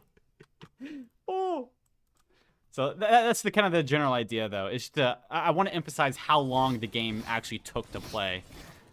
That's part of that's something that interests me, is just the patience and like the time it takes for that to happen. I don't know. I find it interesting, so that's the goal. I don't know. That's a long ways away, though. That's the thing. That's like, I still have to play how many more hours of this game? 522 minus 63. I mean, oh, hold on. 522 minus 63. This game's... I'll still be in this game for another 459 hours, so I have a long ways to go still. It'll just take some time. It'll take about 6 months to do, realistically. This will take about 6 months, 7 months, 8 months to finish this game, so... I don't... It's not like I'm on a time limit, though, you know? If it takes that long, then it takes that long. I like to think I'm pretty patient.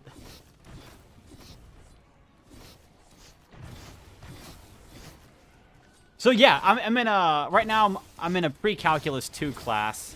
So my whole idea, that what I wanted to do initially was be a forensic science technician. Basically, they're in the labs. They get evidence. They analyze it for DNA, fingerprints, chemicals, certain things like that. Things you kind of, see in a crime show, for example, right? I want to do that right there. So basically just analyzing evidence. I love that. It's super interesting to me. However, to get a job doing that, you need to more or less, you have to have a degree in chemistry, biology, forensics, something like that, which I don't have. I have a degree in criminology, which is not the correct path I took. So what I'm doing is I'm graduating with my degree in criminology and criminal justice at the end of this year. I only have to take 2 more classes. So what I'm doing is I'm taking extra classes each semester that are science-based, like science and math-based. That way, in a year and a half, so at the end of next May, so in May of 2027, I'll have a degree in criminology as well as a degree in chemistry. So I'll have 2 degrees. That's the goal. And that should make me more than qualified to do anything I want forensic science related. Hi, Ava! So, they're not, like, I guess it's not a lot of, it's difficult stuff. Like, this year I'm taking genetics, I'm taking biology 2, chemistry 2, as well as pre-calculus 2. On top of it's a criminology class. It's called diversity in criminology. But other than that, I have 2 classes next semester for criminology, and then I'm done. So it's just a lot of science classes I'm taking now. So, like, next semester I'm probably going to take biochemistry 1, some more genetics stuff, like genetics 2 or whatever there is. I don't know. I'll figure it out when I get there.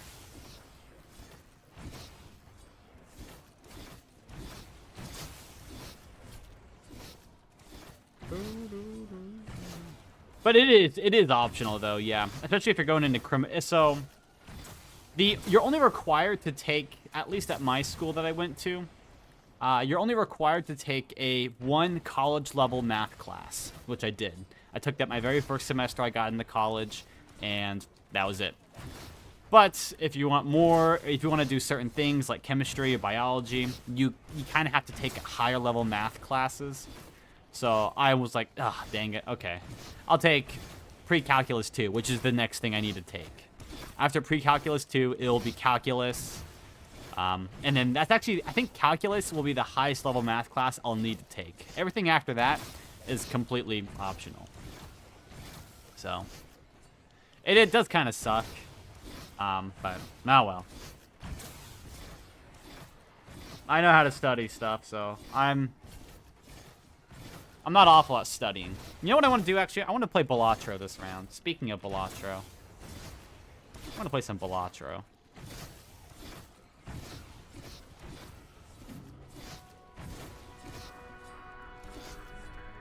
Hold on. Tag mentioned.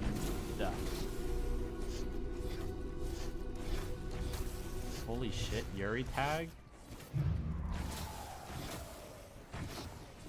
Yeah, but like, Yuri. I'm thinking of Yowie.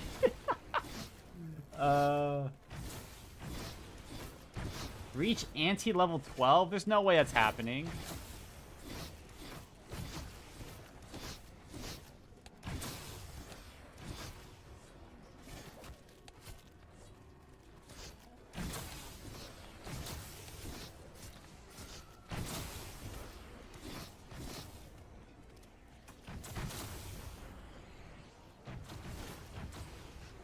Eight sized hands, 3 discards per round.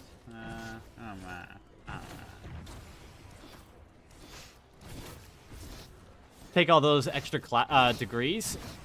The main reason is I don't think I can get a job in the field I want with only criminology and criminal justice.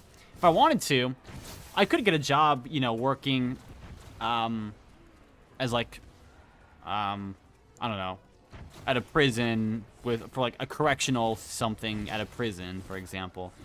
I could do like I would be qualified to become a police officer and do a lot of things like that. But criminalistics or forensic science, it's a lot more chemistry based and biology based than it is a, you know, theory of crime. Like, why does crime happen, you know? So and since I'm not really that far away from having a degree in both chemistry and criminology and criminal justice, I might as well just go ahead and get both. It's only an extra 6 months worth of work, but that would put me ahead of so many other applicants who apply for jobs. So it would do me good in the long run, really. Infinite Insta start on 362 or 362 is when they start.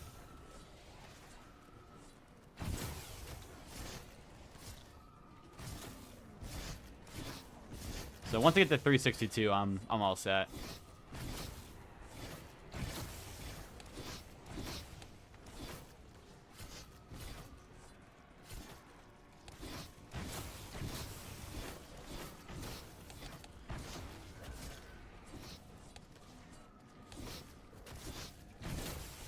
Yeah, we'll do this. We'll do this challenge here.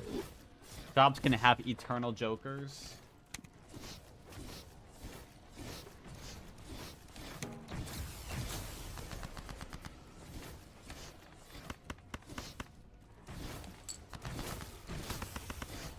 I play a flush, and if I can't play a flush, then I lose.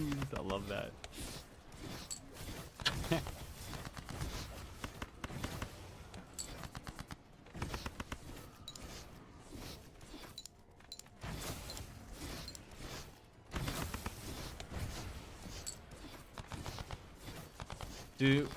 These instances do not work on Call of the Dead. You're not doing them right. That's all. Well, also, you know, there's a spawn window right there that is like, that spawn window's meant to be working. It just doesn't, so that does play a slight part in it. Although the strategy really wouldn't change still.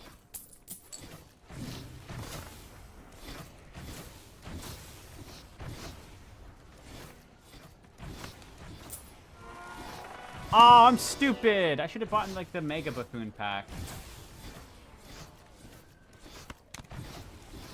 Because higher education operates, you got to get a bachelor before studying 4 years of medicine. Yeah, okay. That is medicine is very, like, there's pre-med. You take a bunch of pre-med classes, which is like 4 years. And then afterwards, you got to take like an additional 5 to 7 years. It's very weird. I don't know. I'm not doing anything pre-med. Although I am going to be working at a hospital soon, though. Believe it or not, as a phlebotomist. Or like, I'll be learning how to do phlebotomy, which will be interesting.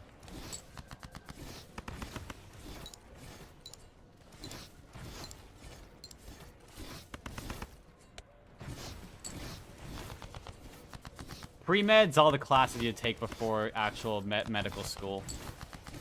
Like, I guess I just want to make sure, like, you also have to get into medical school. So I wonder if it's a way of weeding out the weak. You know, getting all the people who aren't really, like, serious about it out of the way. Or, I don't know.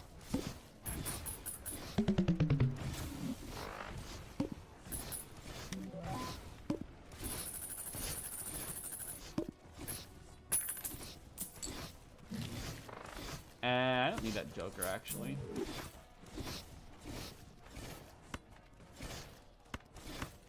Do a spectral card.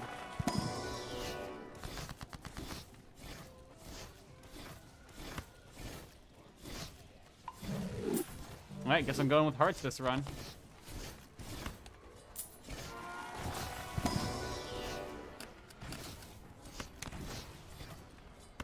Voucher. Buy that.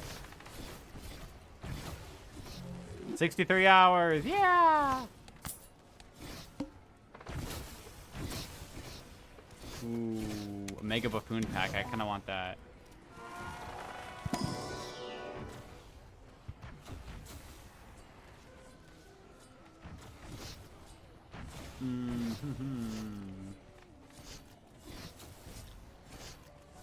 Trauma surgeon, I won't be seeing traumatizing stuff like you do a lot. Yeah. I don't think I'll be seeing... So, in the field I'm going into, forensic science, I don't think I shouldn't be seeing anything traumatic.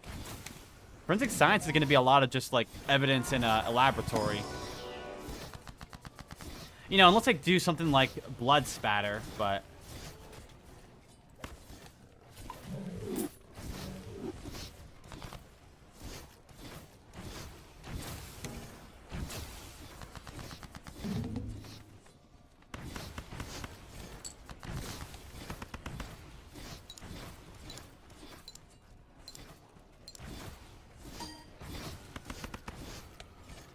It only gives me 500. Oh my god. Those are all face cards, so.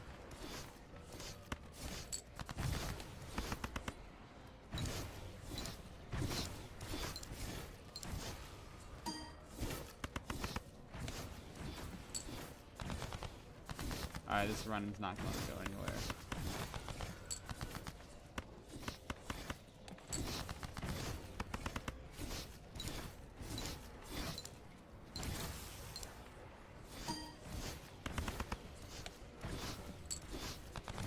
Exactly.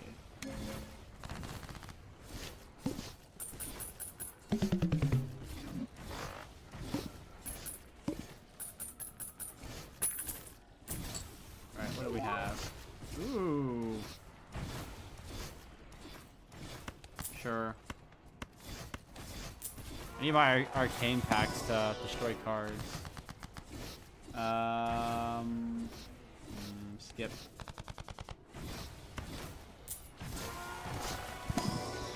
Alright, this run sucks. I'm doing a new run. Alright. Holographic.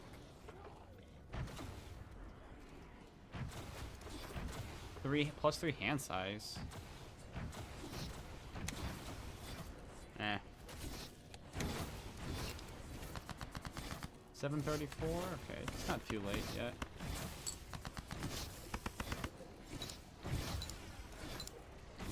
I do need to study a little bit tonight for my quiz I have tomorrow. But I also only have one class tomorrow. I have my lab and that's it, so I should generally be fine. I once met a stage 4 cancer patient without her weeping every time she talked about her condition. Dang.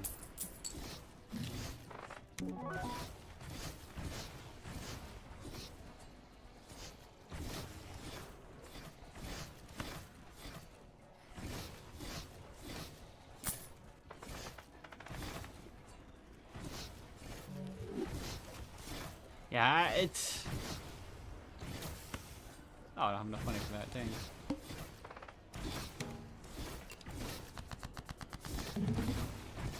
So, I always wonder... how would I do... I used to want to do medical stuff when I was actually younger. Maybe when I was like 16 or 17. I always wondered about how would I do in that, you know? I don't know if I could.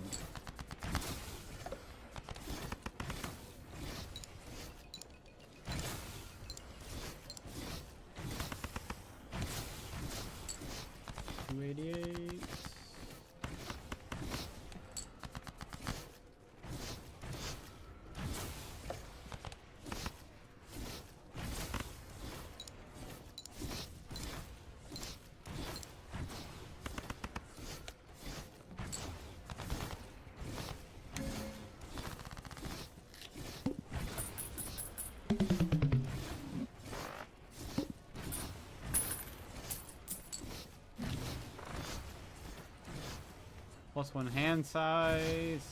No. This one, yeah, passionate. Yeah, that's the thing. I can learn a bunch of stuff, but if I don't enjoy learning things, then I know I'm not passionate about it, right? I loved forensic science when I took that last semester.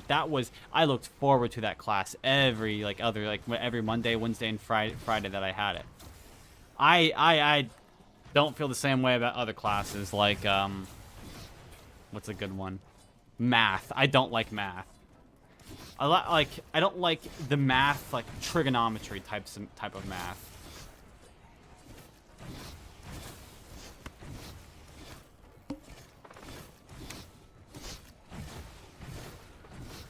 I just realized I don't have anything. Shoot. Never mind.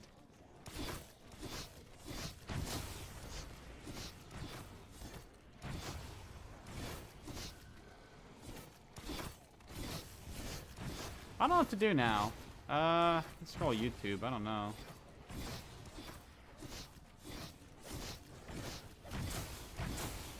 Ladies and gentlemen, breaking news. I'm a dumbass. Guys, today I have come to you to apologize and admit I was wrong because it appears that I was. At this point, I feel like this is a situation that really needs no introduction because it's been a very hot topic. But a few months ago, there was a situation on TikTok where a girl who was door dashing videoed a man who had his pants down inside of his house. Oh, posted yeah, it on the TikTok DoorDash and girl. then claimed that this incident left her SA. When that situation happened, I made a video with very strong opinions, some of which I still actually hold, and I think it's very important that we talk about that, but some that I do not hold anymore whatsoever. And I feel like at this point you guys should know that if I get something wrong, especially this wrong, I am not afraid to put my foot in my mouth. I feel like if you don't do that as a person with a platform, you can't be trusted, so here we are. Now real quick before we talk about all this, I want to make something very clear. I deleted that video off my channel like a month or two ago, I think, but that's not because I was like, oh, I fucked up, I need to hide this. The video was getting bombed with privacy complaints, and I just was kind of tired of dealing with it. I admit I should have looked deeper into it and been like, huh, there's probably a reason people are doing this, but I just assumed it was because I included the TikTok in the video, so I deleted the video. And to me, that was the end of it. Okay, so I was not like trying to hide from you guys or like pretend it didn't happen, but I bring that up in the first place because about a week ago, I got a comment that was something along the lines of, are you ever going to address that DoorDash girl video, or are you just going to sweep it under the rug like you've already done by deleting it? And I'm going to be honest, I was kind of confused by the comment for a minute, and then I started to look at everything that came out, and I also just went back and I rewatched my video, and I was like, ooh, that's not good. In that video, I made some claims, and one of the claims I made, or really a lot of the claims I made, I guess we should go through first, boiled down to me saying the DoorDash girl is mostly in the right. Now, I want to be very clear. In that video, I never said that what she did was legal. I literally said this video should have never been posted onto the internet. But in my opinion, I believed that the guy in the house was doing what he was doing on purpose. In hindsight, accusing a person of doing that kind of baselessly is fucking insane. I shouldn't have done it. That was a huge mistake. I should not have said this guy was trying to get this girl to see his cock without any real evidence that that's the case. Personally, I don't drink. I've never had a sip of alcohol in my life. I don't know what getting blackout drunk feels like. I don't know if that's the kind of shit that you do when you're blackout drunk. Apparently based off like the police subject because reports, of the that's what subject. story The is teacher right now. made you So hate I was the kind subject. of talking out of my ass. Shouldn't have said it. Shouldn't have taken that side. That was a big L. What do you think about that one?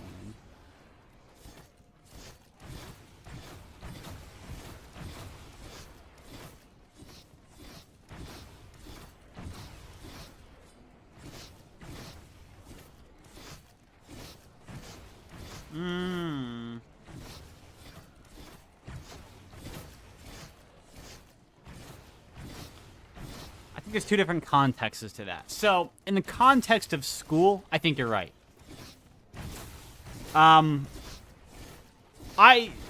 What's a good example of it? Obviously, like, I absolutely love everything criminology and criminal justice related. That stuff's really interesting to me. Although, I absolutely hated last semester? No, a year ago, I took a class. It was Criminology 101, as well as, like, juvenile crime. I didn't like those classes. It was so theory-based, like, what is Agnew's principle of blah, blah, blah, you know? What is this theory? What is... my favorite one is frontal lobe theory. I love frontal lobe theory. That's my favorite theory. Frontal lobe theory states that the reason why people commit crimes is because they have an underdeveloped frontal lobe. Love that one.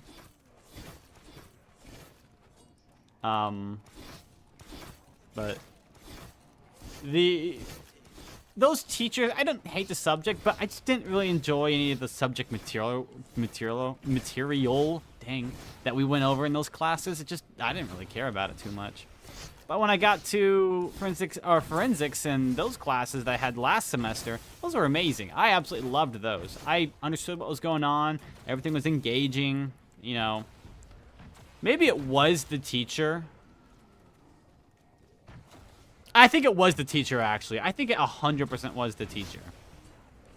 My forensic science teacher put us all into frontal lobe theory. Sounds like complete bullshit. I think I think it might be true. I mean, it's a theory. Everything is a theory at the end of the day, you know. So you can have proof towards it, but it's always gonna be falsifiable. That's what a theory is. A theory has to be falsifiable, otherwise it's not a theory. So, or it has to have the ability to be falsifiable. That's like the main thing between like a theory and like something else. But I like the idea of frontal lobe theory, underdeveloped frontal lobe. Now there's obviously going to be arguments against it, or like general strain theory. You know, inadequacies in one's life, when you compare yourself to others and the things you don't have and the things they do have. Causes strain and therefore makes you more likely to commit crime. There's some others. I can't think of what any of them are called, though. I hate those. I'm not a theory person. It wasn't fun. My forensic science teacher, though, put us all into groups at the very beginning of the semester, and I loved it. I was hoping I was going to get a good group, and I did. I got a very good group of kids. And the final, everyone was so terrified to take the final. You know, I was studying like crazy. Now, over the course of the semester, I got like all A's in that class. You know, I got like 100% or like 90-something% on everything I did. But the final, I was super scared for. No, turns out the final, we got to take it as a group. Our entire group, so me and like 5 other kids got to take the final all together. And it was the best thing ever. I wish more teachers made you go into teams like that and do group activities. I actually really enjoy it. I love socializing with people. I'm very bad at socializing with people, like initializing the socialness. You know? That's the best way I can put it.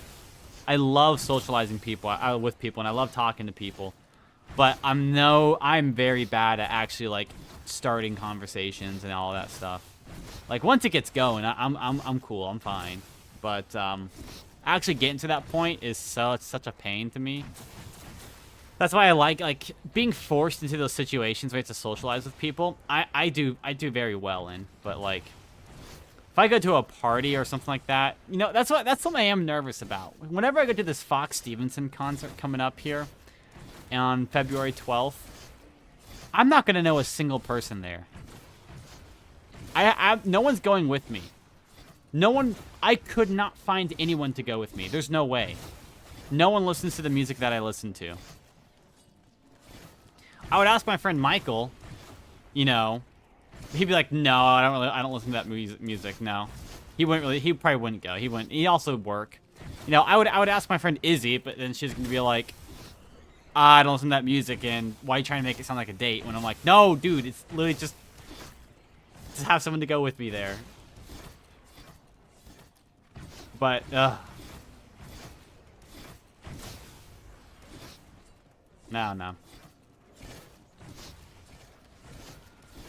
So well, we'll see how that goes. Maybe the whole common interest of, you know, listening to Fox, you know, Stan's music and all that stuff will be enough to make it easier on me.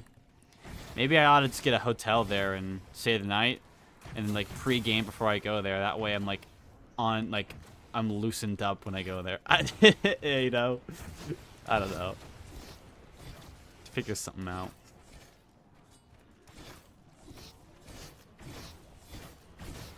I also gotta slowly but surely start decreasing my bedtime. I'm gonna eventually have to start waking up at like 2 in the morning for work. Oh, that's gonna be awful. Adjusting my body to that is going to be the worst experience of all time. I have to imagine.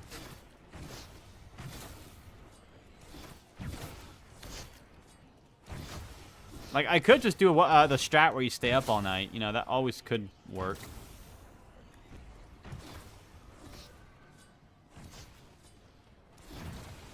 I don't know how feeling that choice in the way.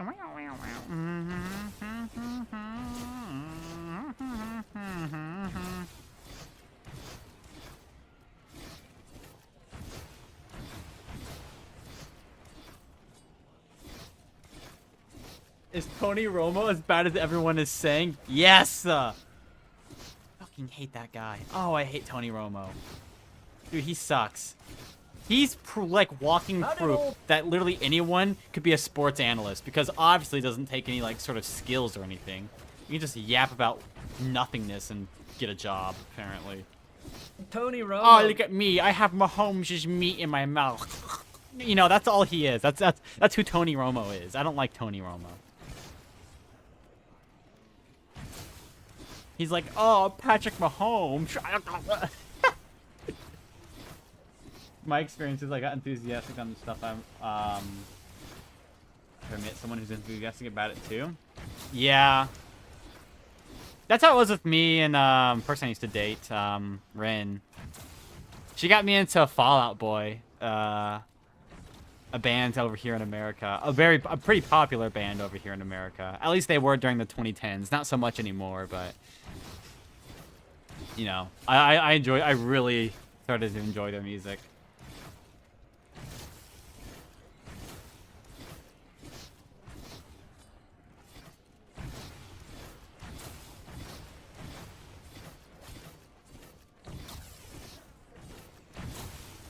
You know, I'm still waiting for the day where I come across some random person in the wild who listens to Fox Stevenson. I have only ever met one person, and that was online.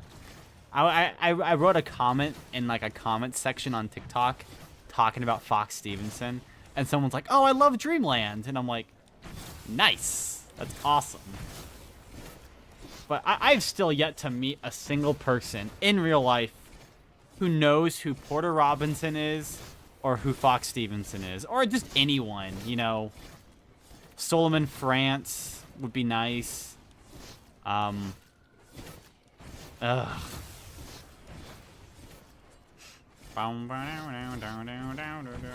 can't seem to go from this. Killing it usually means a motion and a run out wide to the right. Here's the handoff into the end zone. To this. I think it was Lil Mahomie. What a throw. I love that. Good luck. Thank you. Good luck. Wow. Oh, man. Believe lived in the same life as you? You know, I would love that. It would be nice.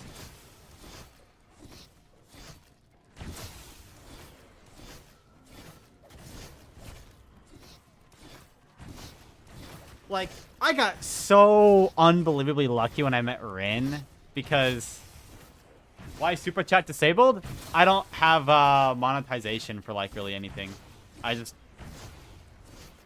don't have anything enabled. I don't really care. The only reason I really even stream the footage anyways is just that way I can have proof. My internet sucks usually. My upload speed's pretty bad. So it's easier if I just stream my gameplay rather than upload it, like recording it and then uploading it. So I don't really have super chats or anything like that really enabled. I could, but yeah. Why do you have a YouTube channel? That way I have somewhere to post all of the gameplay I have for high rounds. It's a requirement to have gameplay. Or like all gameplay of your game if you're going to submit it for a world record. So this is pretty much where I just keep all my gameplay on this YouTube channel here. And it's also, it's you know, it's my own personal little brand. I've made a few videos here and there before, so. I don't like, I don't try to do YouTube full time. I just have a YouTube channel. If I feel like posting a video, I will post a video, you know. If I feel like doing this, I'll do that, you know. Pretty much all of that stuff. And if people join, if people want to watch me do it, have at it, you know. I'm not really socially shy or anything. Which is weird, because usually I am. So. This round's gone on for a long time. It should be over. I don't know. But yeah, I think that's why I got along with that, you have to make videos. Why'd you make them? I made the videos because they were fun. I was like, man, this is a really weird topic. This infinite ammo Easter egg on Dead of the Night. I'm gonna make a video about it. And just mess around with it and do things, you know. I like editing as well. Editing, oh, that's a good, that's a hobby I have. I've been, like, I edit videos off and on. I've been doing that for maybe, like, 10 years or so. For a long, long time. I've always just, like, kind of dabbled in video editing. It's pretty fun. I enjoy it. Boo! No dog round. So, you know, if I want to make a video where I talk about this, that, and then I do. But if I don't, then I don't. You know, I have a video that got like 150,000 views. If I made another really good video, I could make like $1,000 off of it. You know, I have monetization where I could do it. I just don't care. You know, it's not like a priority for me. Oh. Enable super chat? Nah, keep your money. People can keep their money.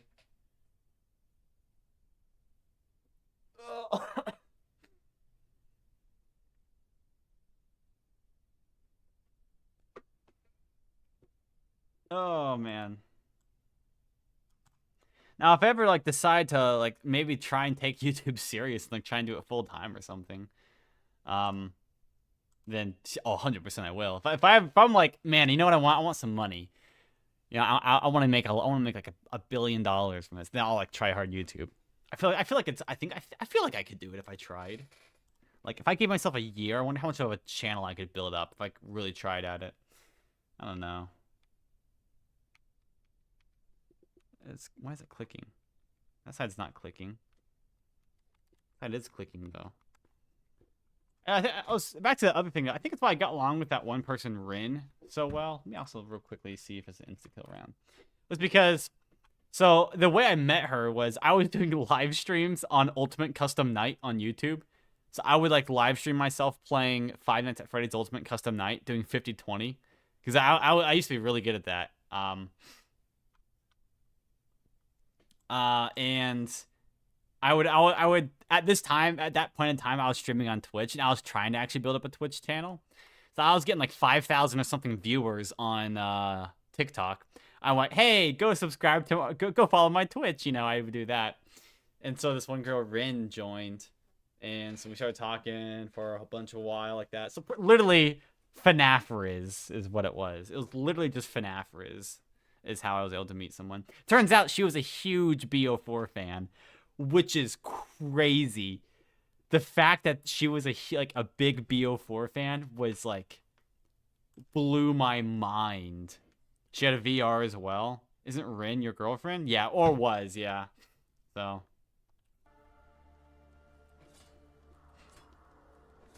was, yeah. So that blew my mind at the time.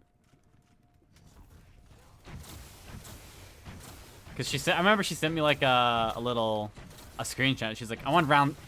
This is when I met her is when I first started getting into high rounds on Tagged or Toten, and she was like, she sent me a screenshot of her getting to round 30, and she's like, how do you do this? And I'm thinking, I don't know, I just kind of do. It's kind of fun. So.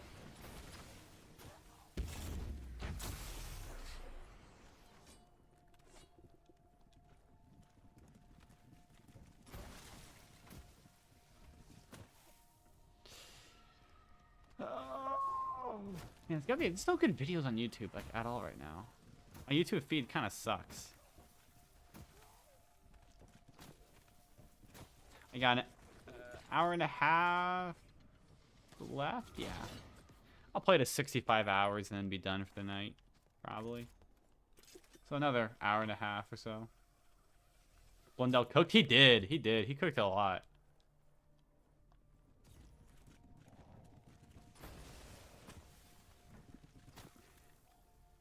Best Call of Duty in my opinion. I love the multiplayer on this game was so good. I loved the multiplayer. I remember going for Dark Matter in it. Oh, the Hylian Salvo was my very last weapon I did. I remember that so well.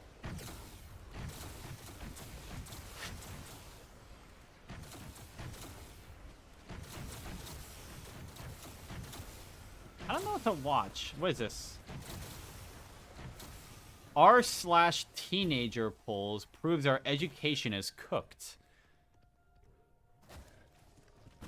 Sure, I'll watch that. I might as well. Oh, so, okay. Something I'm interested in, actually. So I remember earlier you said that. There goes that zombie. Earlier you said you spoke 2 languages. Obviously English. What's the other? Wait, what's the other language then? I've met someone like a month ago or so who was from Croatia, and so I've learned. I haven't learned Croatian or anything, but like I learned about the language a little bit since. That was really interesting.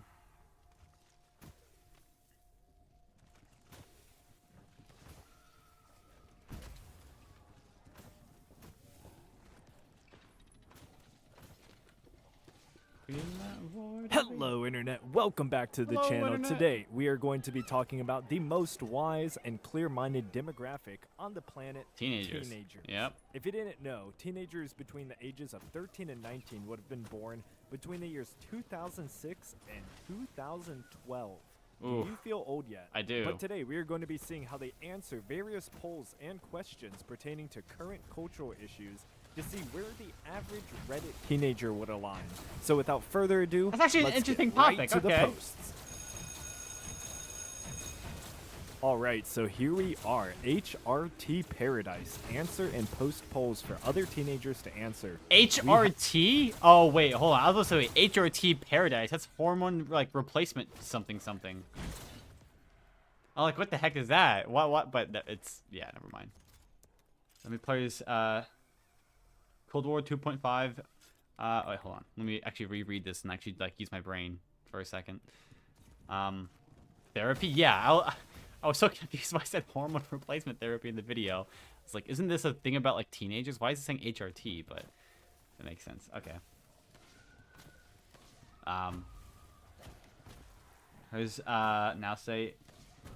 Hold on. I gotta move my screen over. 3 U's. It's Cold War 2.5. It's BO 6.5. BO 6.7. I don't know. They want new game to feel. New change BO4 instead of BO 3.5. They said, yeah. Ooh, actually, that's good. Actually, I think the main issue a lot of people have with it is the movement. I think the main issue a lot of people have with the newer zombies games is the game. I say the game feels the same in the sense of like Black Ops 1 zombies and Black Ops 2 zombies, they feel the exact same way. Let's be real. You know, those two zombies, I mean, like, obviously they're very different. It's because the content was different. But, like, the movement, I'm big on, like, the movement in the games. So, the movement is a huge thing to me. In BO1 and BO2, movement's very similar, and they're kind of boring to me. BO3 has very good movements. I think it's really fun. BO4 has pretty decent movement, which I think is fun. But, like, the games, the way they play, the way you move, and the things you do in those games are all different from one another. You know, no two play the exact same. The issue with Black Ops 6, specifically in Black Ops 7, is that those games play the exact same. They feel the exact same. It might as well be DLC with new guns. Also, ooh, Arabic. Interesting. Okay. But like they feel very too similar. Cold War, I think Cold War was, I actually really enjoyed Cold War. My only complaint with it was that there was a round cap. I don't think there should be a round cap in zombies at all. But other than that, I really enjoyed Cold War. probably 1,000 hours into it, more than likely. Probably 1,000, 1,500. But like the movement was it was unique. You know, it wasn't BO4 movement. It was fun. You know, same with BO6. BO6 movement, I think started it. It's Warzone-ified. That's my main issue. The movement in the newer games has all become Warzone-ified. Everything I feel like is based off of Warzone, which it shouldn't be. Zombies is very specific. Zombies is zombies. You don't try and make it into something it's not. Zombies is not Warzone. Warzone has its audience. And, you know, armor plates work well in Warzone. A lot of things work well in Warzone, but they don't translate very well. Having armor plates in zombies just doesn't feel good. You know, tell me, why on earth am I breaking out of a prison on Terminus Island and my character who just got out of the jail cell has armor plates on by default? Like, that don't make sense. I'm not one of those people who's like, oh, well, the plot, blah, blah, blah. You know, I don't really care about that. As long as the gameplay is good, that's all I care about. You know. That's why I think plates made sense in Cold War Outbreak. But they don't make sense in the base Cold War maps. Even though the system was done pretty decently. But they hated the four central perk change. I think it's genius. Everyone uses the jugs. Okay. Yes, I actually agree with you. I agree with you 100%. I have said this and I will always say this. The BO4 perk system is the best perk system we have ever gotten in zombies. Oh, hold on. Dang it. Oh. Alright. I'll take spawn. I don't want to shoot my weapon there. If I shoot my weapon, I risk crashing the game. So.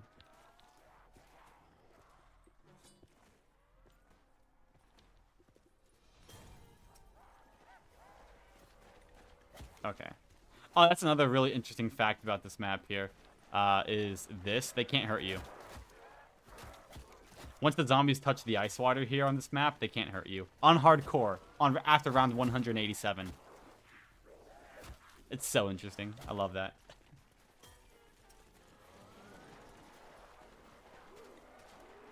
Not using quirky perks because they need essential ones to survive.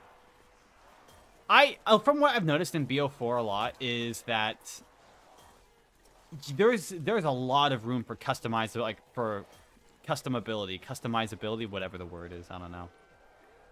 I really like it. You have ways that you can play the game, which I think is really good. So, like, if I want to play a more camping strategy, I can put Stone Cold Stronghold on, you know, Bandolier Bandit.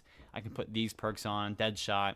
If I want to play a more, you know, agile strategy, I can put, you know, Victorious Tortoise on. I can do Stamina Up. I can do Quick Revive. Yeah, you can do a lot. There's a lot of strategies. You know, in my case here, there's one that purely revolves around Electric Burst in the modifier slot and Ethereal Razor, you know. The infamous Electric Burst strategy on Alpha Omega. You know, there's that. There is the shield camping strategy, which uses Victorious Tortoise. There's a lot of different strategies in this game that require very specific setups, which I think is very fun and a genius idea, honestly. I will say, this game does have depending on how you play, it does have 2 crutch perks, though. It does have 2 crutch perks. Dying Wish and PhD. They're just crutch perks. Dying Wish is one of the most important perks to have in any high round game, and really just in any game in general, just because of how versatile it is. It's so useful. You know, literally a second chance at life. It's a quick revive on cooldown.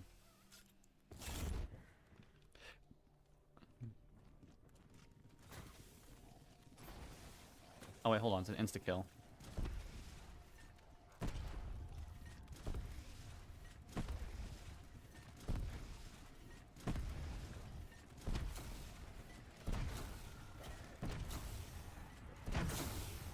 Yeah, if I didn't use the Helion here like this, then it would be kind of busted.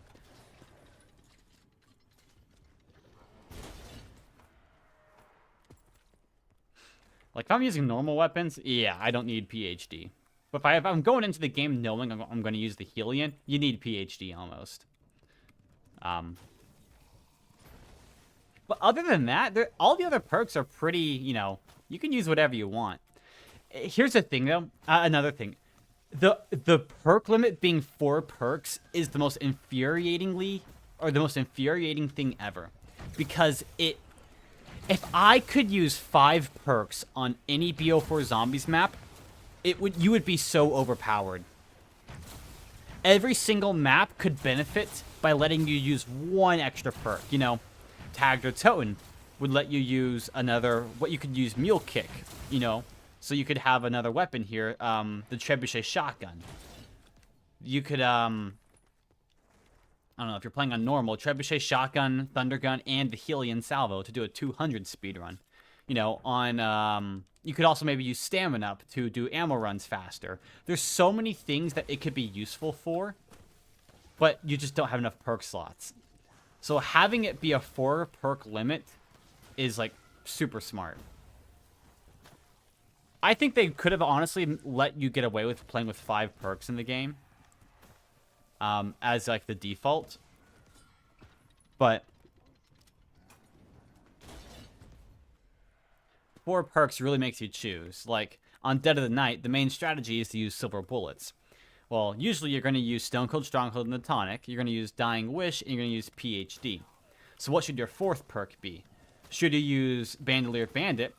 That way you don't have to do as many ammo runs, but your ammo runs will be slower since you move slower. Or should you use Stamina Up? Because, you know, yeah, you'll have to do more ammo runs, but you'll be faster when you do them. Which one's better? Which one is statistically better? I don't know. But if I had an extra perk, then that wouldn't be an issue, would it? It really depends a lot of the time.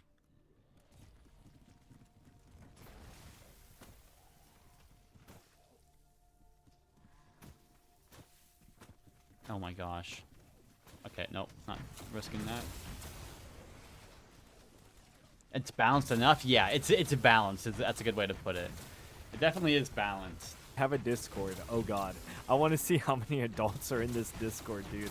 This is not good. As you guys know with my Discord, no matter how hard you try, the terminally online weirdos will always find a way to just ruin everything. But anyway, let's get to the posts. What political ideology do you align with the most? 4.3K for socialism. Liberalism. What? At least these people are honest. I have no 4.3K for socialism is kind of crazy. Wait, actually, hold on. Wait, what are the options, though? No idea what any of these words liberalism. mean. Sorry, let me read off the numbers. 4.3 thousand for socialism, 3,000 for liberalism, 2.4 thousand for I have no idea what any of these words mean, 2.1 thousand for conservatism, that's surprisingly high, 1.5 thousand for libertarianism, that is sad, 0.9 for anarchism, 0.9 for communism, and 0.8 for fascism. And I like how all of the meme answers... Who's choosing, like, fascism or, like, communism as their... Oh, I want to align with this. Thank you, dog. Oh, Pete, because we have special weapons? Yeah. Well, okay, arguably, here's my really hot take. The Tundra gun is the best wonder weapon in all of Zombies history if you're playing on 2-player or more. The Tundra gun is by far the best weapon ever in Zombies history for a co-op game. And here's why. So you see what I'm doing right now where I'm throwing a snowball at the frozen zombies? This is called chaining right here. I'm able to chain. Basically, if I had infinite snowballs, I could do this forever. I would shoot 1 shot from my gun and then be able just to get an infinite amount of kills if I had infinite snowballs. However, if you're on 2-player, well, that's how you do it on solo. If you're playing 2-player, player 1 shoots the Tundra gun, and then player 2 starts knifing the frozen zombies instead of throwing snowballs at them. And that does the same exact thing. Meaning, as long as they time their knives correctly, you can get an infinite amount of kills on 2-player or 2P with this gun. It's literally just one big skill check. You could get an infinite amount of kills just by sitting there. One person shoots the Tundra gun, the other person just knifes them like this at a very specific times, and that's it. It is the best weapon ever in co-op created. It just has to be used correctly. Hand of Charon is also, like, on Ancient Evil is really good. Hand of Ouranos is really good. I would say one of the best ones, the most versatile, is probably going to be Alistair's Annihilator. That's really good. Hand of Hemera sucks. That one just sucks in general.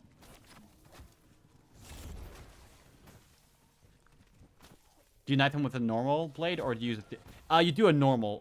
It actually doesn't really matter, but like as long as I do this here, like see how I can shatter the zombies when I knife them there like that.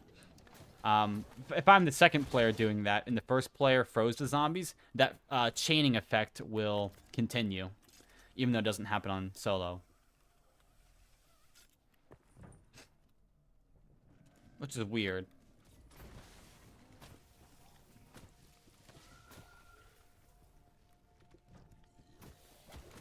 Missed. Oh. I get a drink, dang. Here's essentially all got 1,000. Not to say that like these don't have entire merit, like obviously these have some merit considering some people really push for them even if they're completely misunderstood. And what I mean by that is a lot Mr. of people Peaks? I have do no a pretty idea. good job identifying a problem, but then their solutions suck ass. That's basically It's like what the these teddy three bear, are, but in like I said, the I Dark could talk Ether about this all storyline. day, and I would love to. I need to start uploading I have no more idea. videos that are just, you know, I don't know full anything about Mr. gameplays Peaks. and like a script of exactly what I think about each of these things and how they interact with each other. But anyway, we are not surprised that socialism at the top is riding strong with 4.3 thousand upvotes. Sounds like a I'm very- actually sorry, not upvotes, but votes. And See, in my opinion, here's how the storyline goes. So at the very end of Tag der Toten, you know, the universe gets reset. And in that newly reset universe, you know, all of World at War all the way to Black Ops 4 is the normal Aether storyline. At the very end of Tag der Toten, the entire, you know, universe gets reset and everything gets banished to the Dark Aether. You know, we basically start anew. Everything's good. And then basically the Dark Aether storyline happens after Tag der Toten in the newly created universe. That's my headcanon for it, you know. That's like what I like to think happened. They're technically different stories, but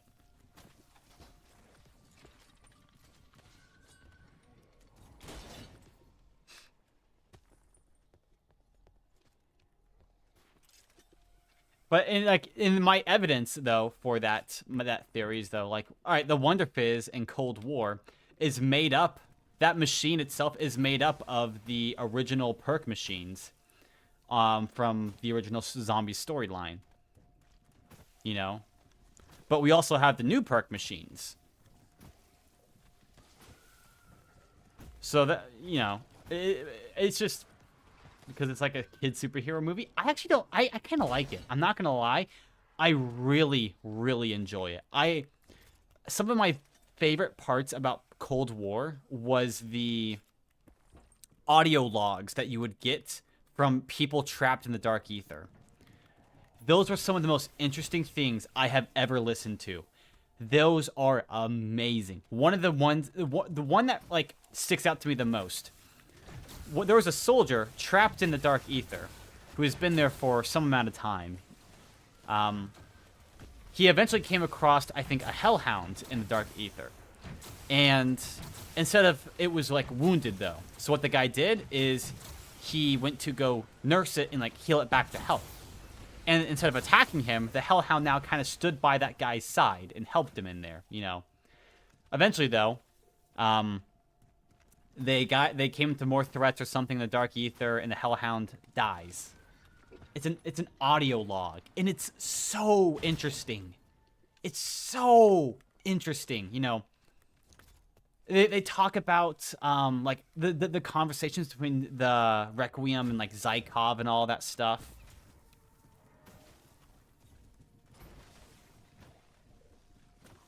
That's why I always think that the Easter egg song for what's the map called? D Machine on Cold War. The Easter egg song is from the perspective of someone who is trapped in the dark ether, slowly turning into a zombie. That is what my headcanon of it is.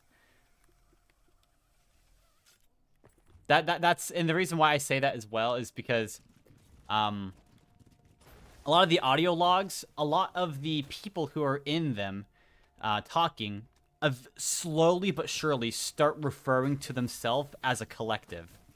As in, they instead of using the word I, they use the word we a lot. And so if you go into the song Alone for D Machine, it starts off by, you know, the singer or the person, you know, narrating the song starts off individual, you know, kind of talking about themselves and them alone. But the more you go into it, they start using the word we. And they start referring to the word him, you know. It's super, like, let me find one, actually. Log,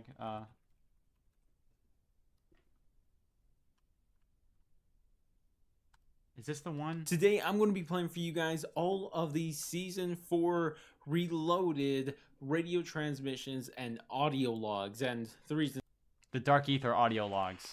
Father, Well, that's Valentina. We don't care about Valentina. I did not spend the honor of leading the... We don't know. I do not care about Valentina. She's kind of like late, like boring.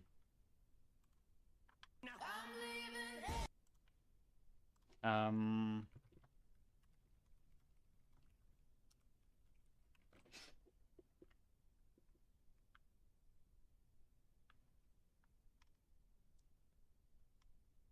think it was a fire.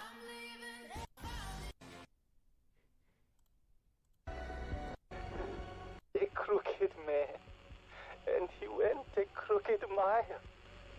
He found a crooked sixpence against the live together.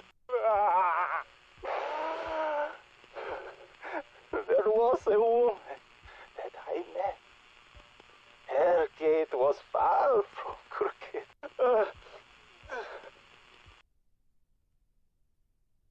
So interesting. What's the one?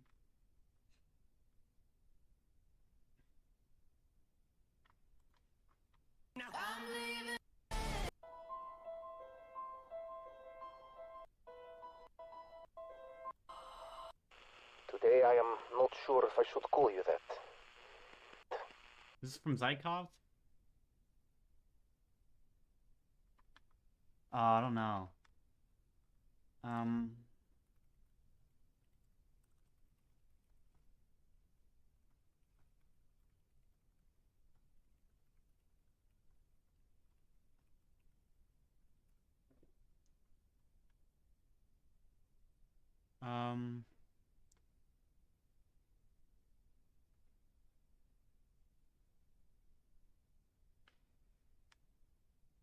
Oh yeah. Wait, what's it called? What's that audio log called?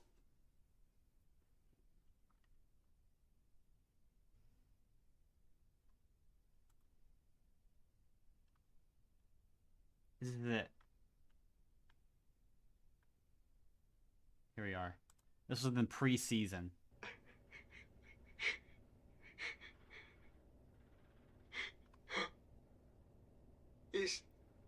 It was so because actually now that I think about it, every single audio log follows Zykov before we know who he is. I think I don't know, but it's so interesting to hear about their experiences in the Dark Anyone Ether. out there?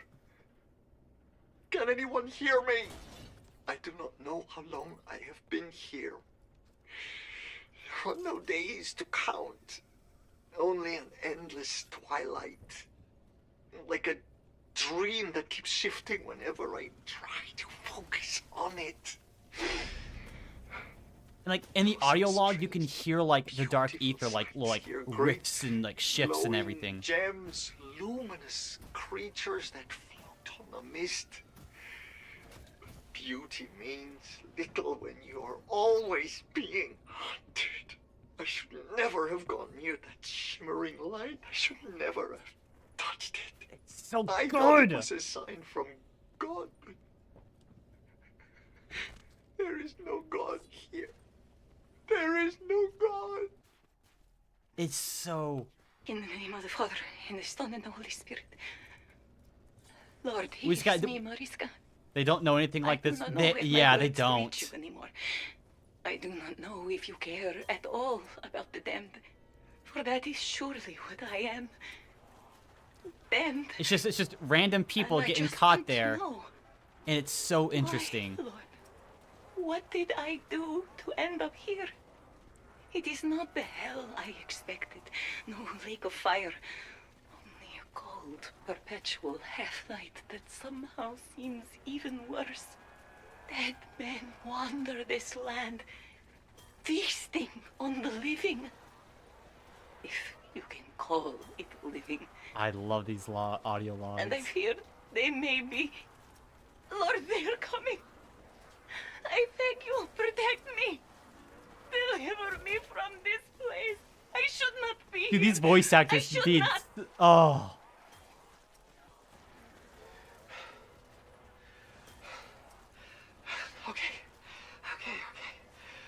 Okay. Think it through. Reason it out. I've met quite a few others who got trapped here like me. And every single time, the question comes up. Are we in hell or not? I mean, sure, this has to be hell, right? I like how every Dead people, the demons. I like how every single person who gets trapped there, or like gets it, like every single one of them, that's the first thing they go to, which I never actually realized back then. But like every single one of them, that's the first place their mind goes, Feel which as is far so from God as you can get. so interesting. I even thought I saw ghosts here. But now I'm thinking maybe they're just folks back home, and somehow I'm seeing them through the veil that separates our worlds. Which brings me to the thought I just can't get out of my This guy was right on the money. What if there is no hell? What if this place is just a place? What if people came here before and got out? And that's how we got the whole idea of hell in the first place. Interesting. I hope someone out there can hear this. I'm not quite certain this device even works. You see, I'm an historian. I was touring ancient sites in Peru when it all went dark. Suddenly, I'm in this jigsaw landscape. This hodgepodge of creatures and artifacts, like a collision of cultures and eras. I've seen medieval structures alongside 21st century buildings. I've seen ancient storybook creatures and mechanical monsters straight from a science fiction novel. Oh my gosh, mechanical monsters. I wonder if, you know, this was pre-season audio logs. No way. Were they seriously, like, hinting at the, whatever they're called, that early on in the game? Wow. The Panzers. And the thought I cannot seem to shake now is that the universe has a dumping ground for things that go bump in the night. Others I've encountered assume Manglers? this is Yeah. hell. Maybe Manglers, Panzers, But yeah. it's worse. It's the dustbin of history. It's the rubbish dump of time. When the universe is through with you, this is your final stop. Confession time. This one's gonna sound a little nutsoid, but stay with me. Please, stay with me. So, I've noticed that ever since I landed in this place, well, I've noticed some changes in me physically, and hey, I am not crazy. Do not call me crazy, but mentally, too. It's bad enough when my skin started to wither. I look part alligator. My nails are growing like crazy, and my teeth. What worries me more is how calm I am about it. I mean, at first I panicked, but the more I change, the less I mind. Plus, I am not as afraid of things I run into. I even Don't judge me. Don't you fucking judge me. I've eaten one or two of them. I gotta eat something. Anyway, I don't know if it's the fog or those glowy crystal things, but this place changes you. Not all at once, but I don't think I could go back now, even if I knew how. It sounds like she's getting turned into a, Okay, I gotta keep listening to these, like... Vogel, 16th of March. It just sounds like that person was changing into a mimic. That's what it really sounds like. But I don't know. They're so interesting. Operation under. Are you fighting in World War II? Yeah, I've never really cared about that. I only care about the Dark Aether logs. They all saw. Like that little ringing you hear in the background here. We thought this mission would be quick. The plan came straight from the top.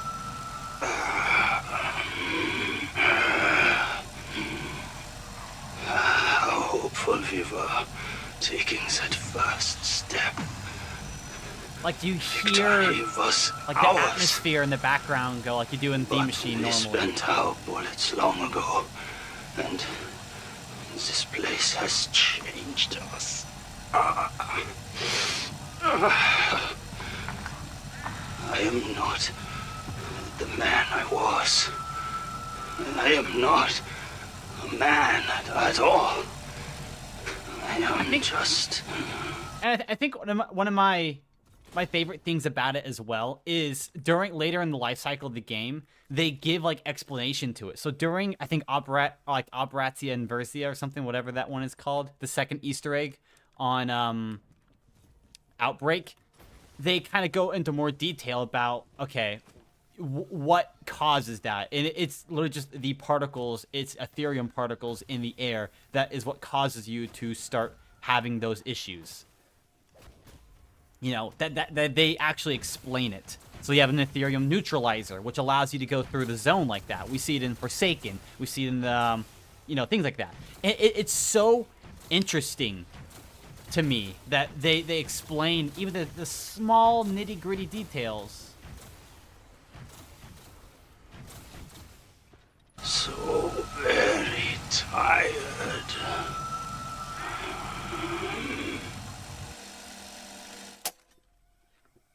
And I think as well, one of the other things, I remember when Glitching Queen came out with this video, I don't have many fears for things, like, if there's like I just don't have I don't have thalassophobia, I'm not afraid of deep waters, I'm not afraid of a lot of things. The only thing I'm afraid of is heights.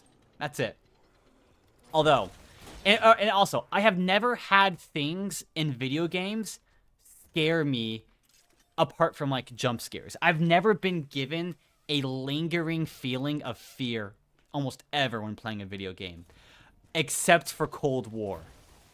When Glitching Queen came out with that video that showed that there was some huge monster walking around just outside the map, I remember so vividly, I had such a chill go down my spine. Because I'm thinking, wait, you're telling me, like, I'll just be playing in the Dark Aether, and there's just random giant walking outside the map that I've never seen before. Nothing. That, like, unlike any fear ever, just, it was so unsettling. And it turned out to be the... Lost contact with unit, but continue to gather samples until comrades are required. The guys. Atmospheric readings match crystal radiation signature. So this stuff is everywhere. Personal contamination remains in safety range. 4 hostile contacts today. I killed 3 with small arms fire. The other I avoided. May attempt engaging after I find my squad. There is much to explore here. Stand by for additional reports. But it lets you start piecing together everything. It was supposed to be over quickly, in and out. But I was separated from the rest of my unit before our extraction. By the time I got to the exfil point, the equipment had been smashed to pieces. This radio is the only thing still functional. There may be no way back for me now. But I will do my duty till my last breath. Like most souls here, I have stayed away from others since I arrived. But over the last few months, I have seen ever larger groups congregating in the valleys. I hear their chants echo through the eternal night. I have not seen it, but I know it is there. I've seen the destruction left in its wake. Swaths of trees, snapped and broken as though they were twigs. It moves with purpose, but it is not a purpose I understand. I have not seen it. I hope I never do. Talking about the big guy from Firebase. I met an old comrade this morning. His unit were among the first of our soldiers to pass through to this world. I fear he has lost his mind, as he mostly rambled incoherently, speaking words I could not understand. From the little I could make out, he claims to have been here for many months. This is not possible. He deployed only 1 week before I did. That's the first hint we get towards Dark Aether Time working differently. I have heard its guttural roar echo through the forest like Dark a Aether wounded Time animal is 4 screaming times, out in pain. I fear they are becoming an army. It's just different, time-wise.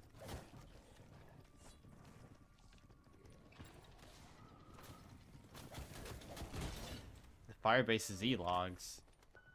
Are you still angry, Weaver? I'm rarely angry, Sam. You should know that. No. Now why would you say that, Peck? I can hear you ask. Well, let me explain. It's like picking wildflowers in hell. And of course we say yes, because we are Spetsnaz. Refusal is not an option. Not if you want to maintain your career. But it's not gone well. I have lost more friends here than I did in Afghanistan. No career is worth that. If this is what it takes for me to make sergeant, I can only guess what the colonel has done to get where he is. I was a different man when I enlisted. I wanted to travel as far from home as possible. And I feared nothing. This mission has cured me of both. Ivan Kozlov. Prisoner number 136778. I was transferred here from Perm 35 labor camp last month. Somehow, I have survived 5 trips into the darkness to get at the fucking crystals. 5.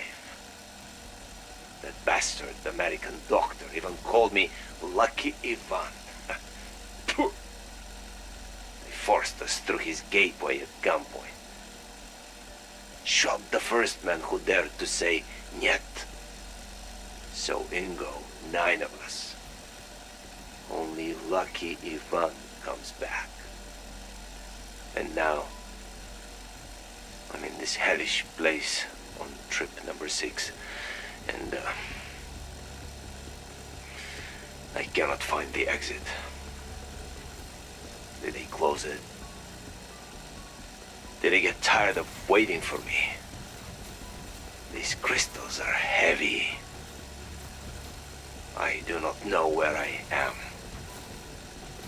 And I know something out there is watching me.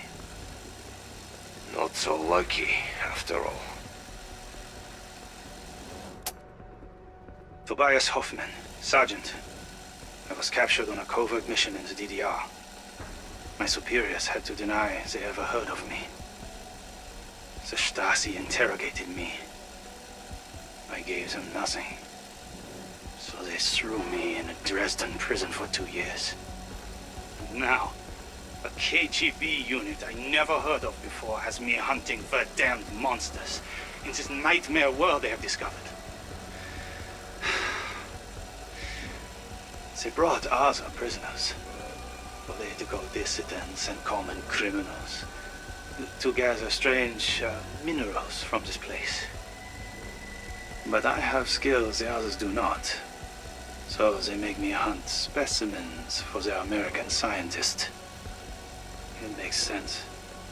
Why risk their own soldiers when they have someone as utterly expendable as me? So I kill their specimens and drag them back for study. The American is giddy with these new playthings. He promises to reward me, but I know his words are empty. Strange man. I swear he feels more kinship for these creatures than he does for other people. Truth be told, I do not hate this work. Dangerous, yes, but better than rotting in a jail cell. My name is Olga. It is Olga. Olga. Damn it, I cannot remember last name.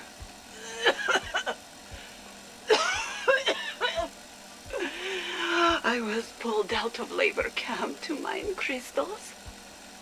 I was healthy then. But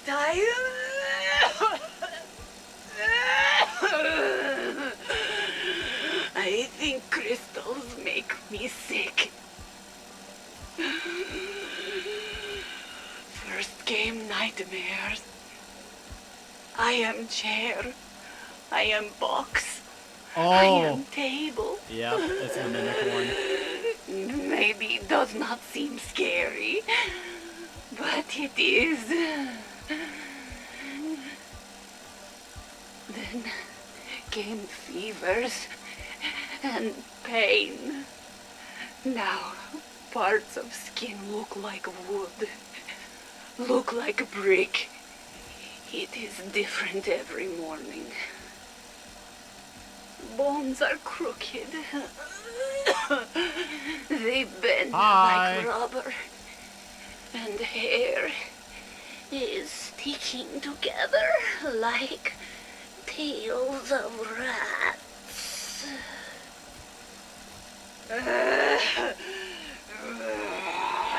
Am I falling apart? Or am I turning into something else?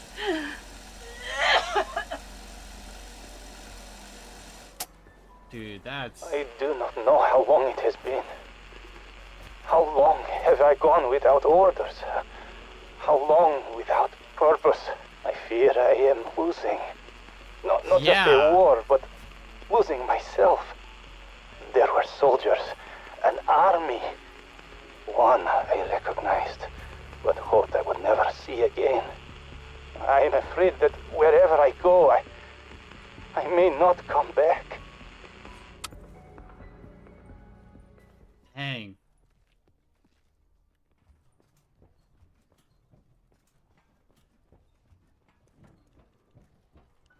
This is Heinrich Meyer, Station Chief, Berlin. Office of Requiem.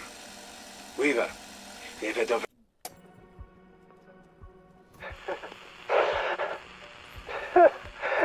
There was a crooked man, and he went a crooked mile. He found a crooked sixpence against a crooked style. He bought a crooked cat, which got a crooked mouse, and they all lived together in a little crooked house.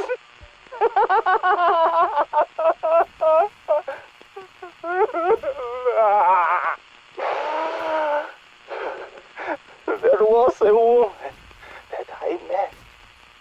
Her gait was far from crooked. She told me never to lose faith, in spite of how I look.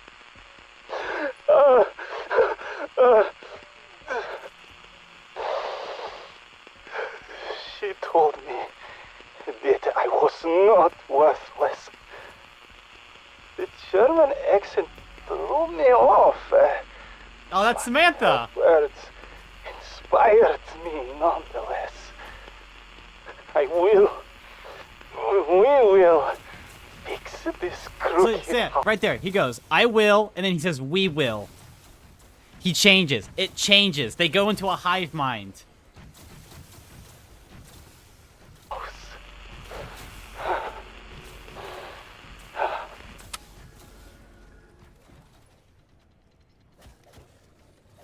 The outbreak logs are the best one. Those are the, because those like happen everywhere. The Assyrium harvesting unit. To the lane. Is anybody out there? Oh, that's when they meet Zykov. My readings indicate contact is established. I can only hope it is you on the other end. My comrade in arms. My friend. I hope my voice is not a disappointment. I do not know what you imagined I might sound like, but I am no one special. Just a man who wants to help. Yes. As you can tell from my accent, I am Russian. I did not tell you this at first because of the suspicion it would have provoked. Such is the age you grew up in. Such is this Cold War. But there was a time when my people and yours fought side by side against the greatest evil our world ever produced. Now we face something even worse. Perhaps that can bring us all back together. Pizdets! The signal is starting to fade. I will work. No? I don't know. I wish I could find the one where he talks about the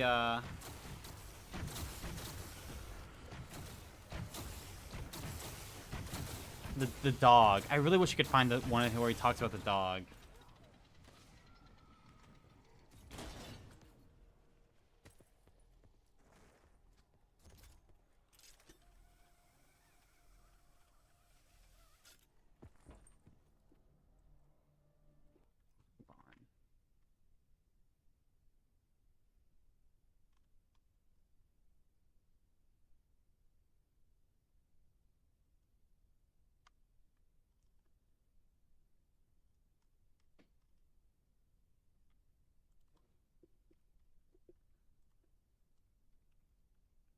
What's it called?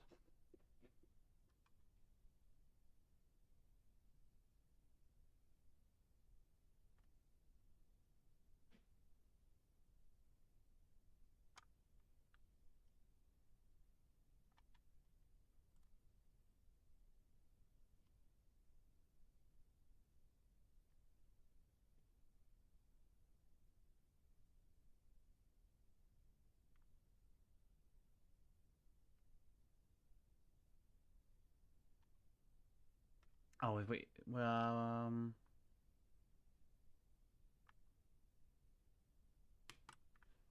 listen to this. I know this guy used to do it.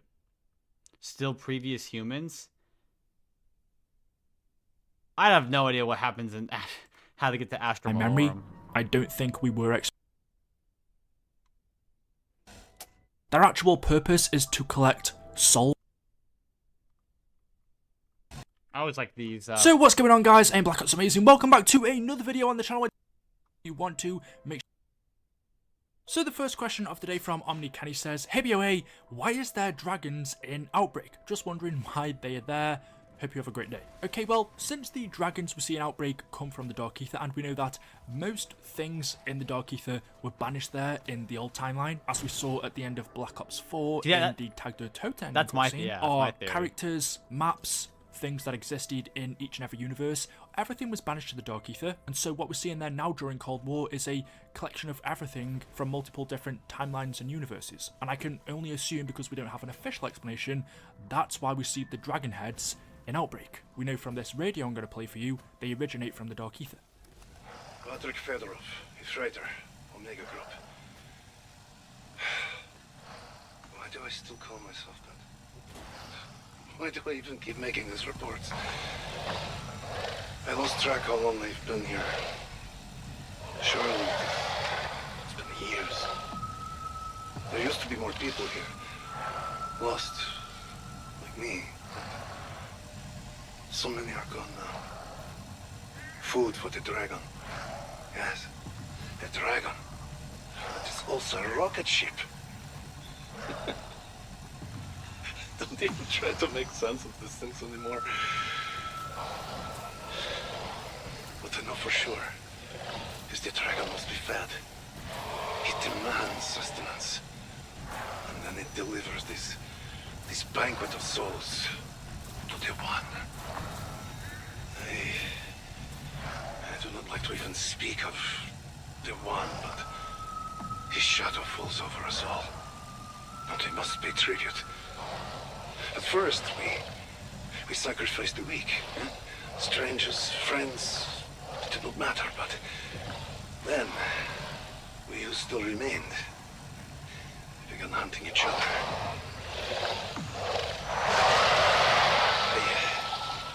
I have to go. It is hungry again. I have to go.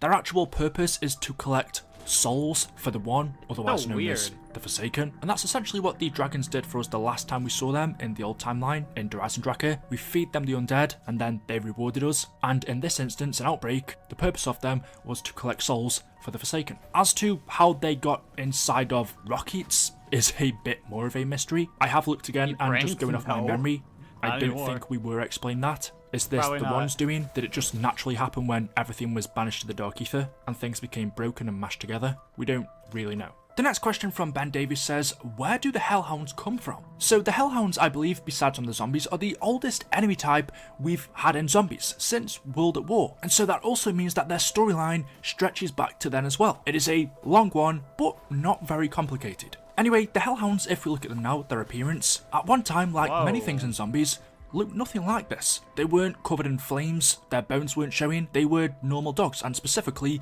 they were one dog called Fluffy. This all began back in Derice during the 1940s, where Dr. Maxis, who we know is Samantha Maxis' father, to keep her company and make sure that she had a friend, he got her a dog. Now, you must be very diligent with her, Samantha. Owning a dog is a great responsibility. Yes, Father. Oh, I love her. You must feed her every day and walk her, and be very careful when you play with her. You know she's going to have puppies. Really? Can I keep the puppies too, Father? We'll see, Samantha. One step at a time.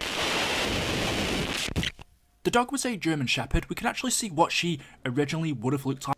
Time passed by at Derice, a big part of it to use Samantha's dog Fluffy in one of his teleportation tests. Well, do I get dogs? Ah, speaking of dogs. I get dogs, yeah. There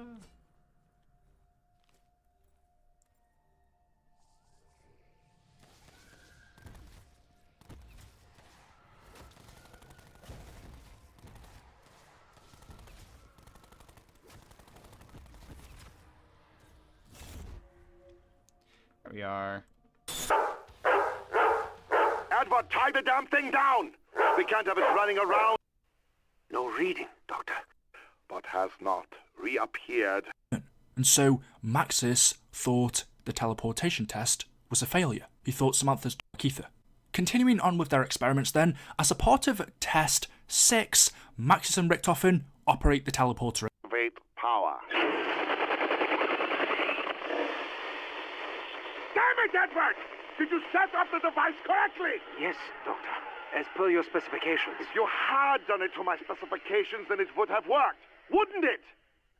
Test number 6. Open the door, now!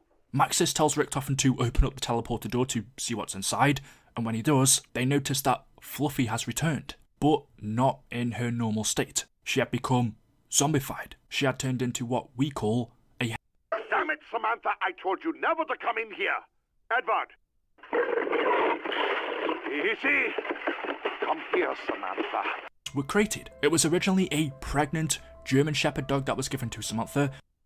Ended up returning back to the mainframe, where she was now infected with Element 115. And from then on, that's where the Hellhounds were born. To within the Dark Ether. And obviously, the name given to them, the Hellhounds, is very interesting. Dempsey calls them demon dogs, and their appearance, the flame, the lava, from what would be a... Dang.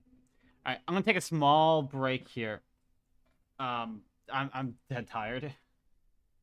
I'll be back in maybe about, I don't know, 30 minutes maybe? Something like that. Take a small break and then I will continue, and then I don't know. So I've been going for like 3 hours now. Alright, I'll be back soon.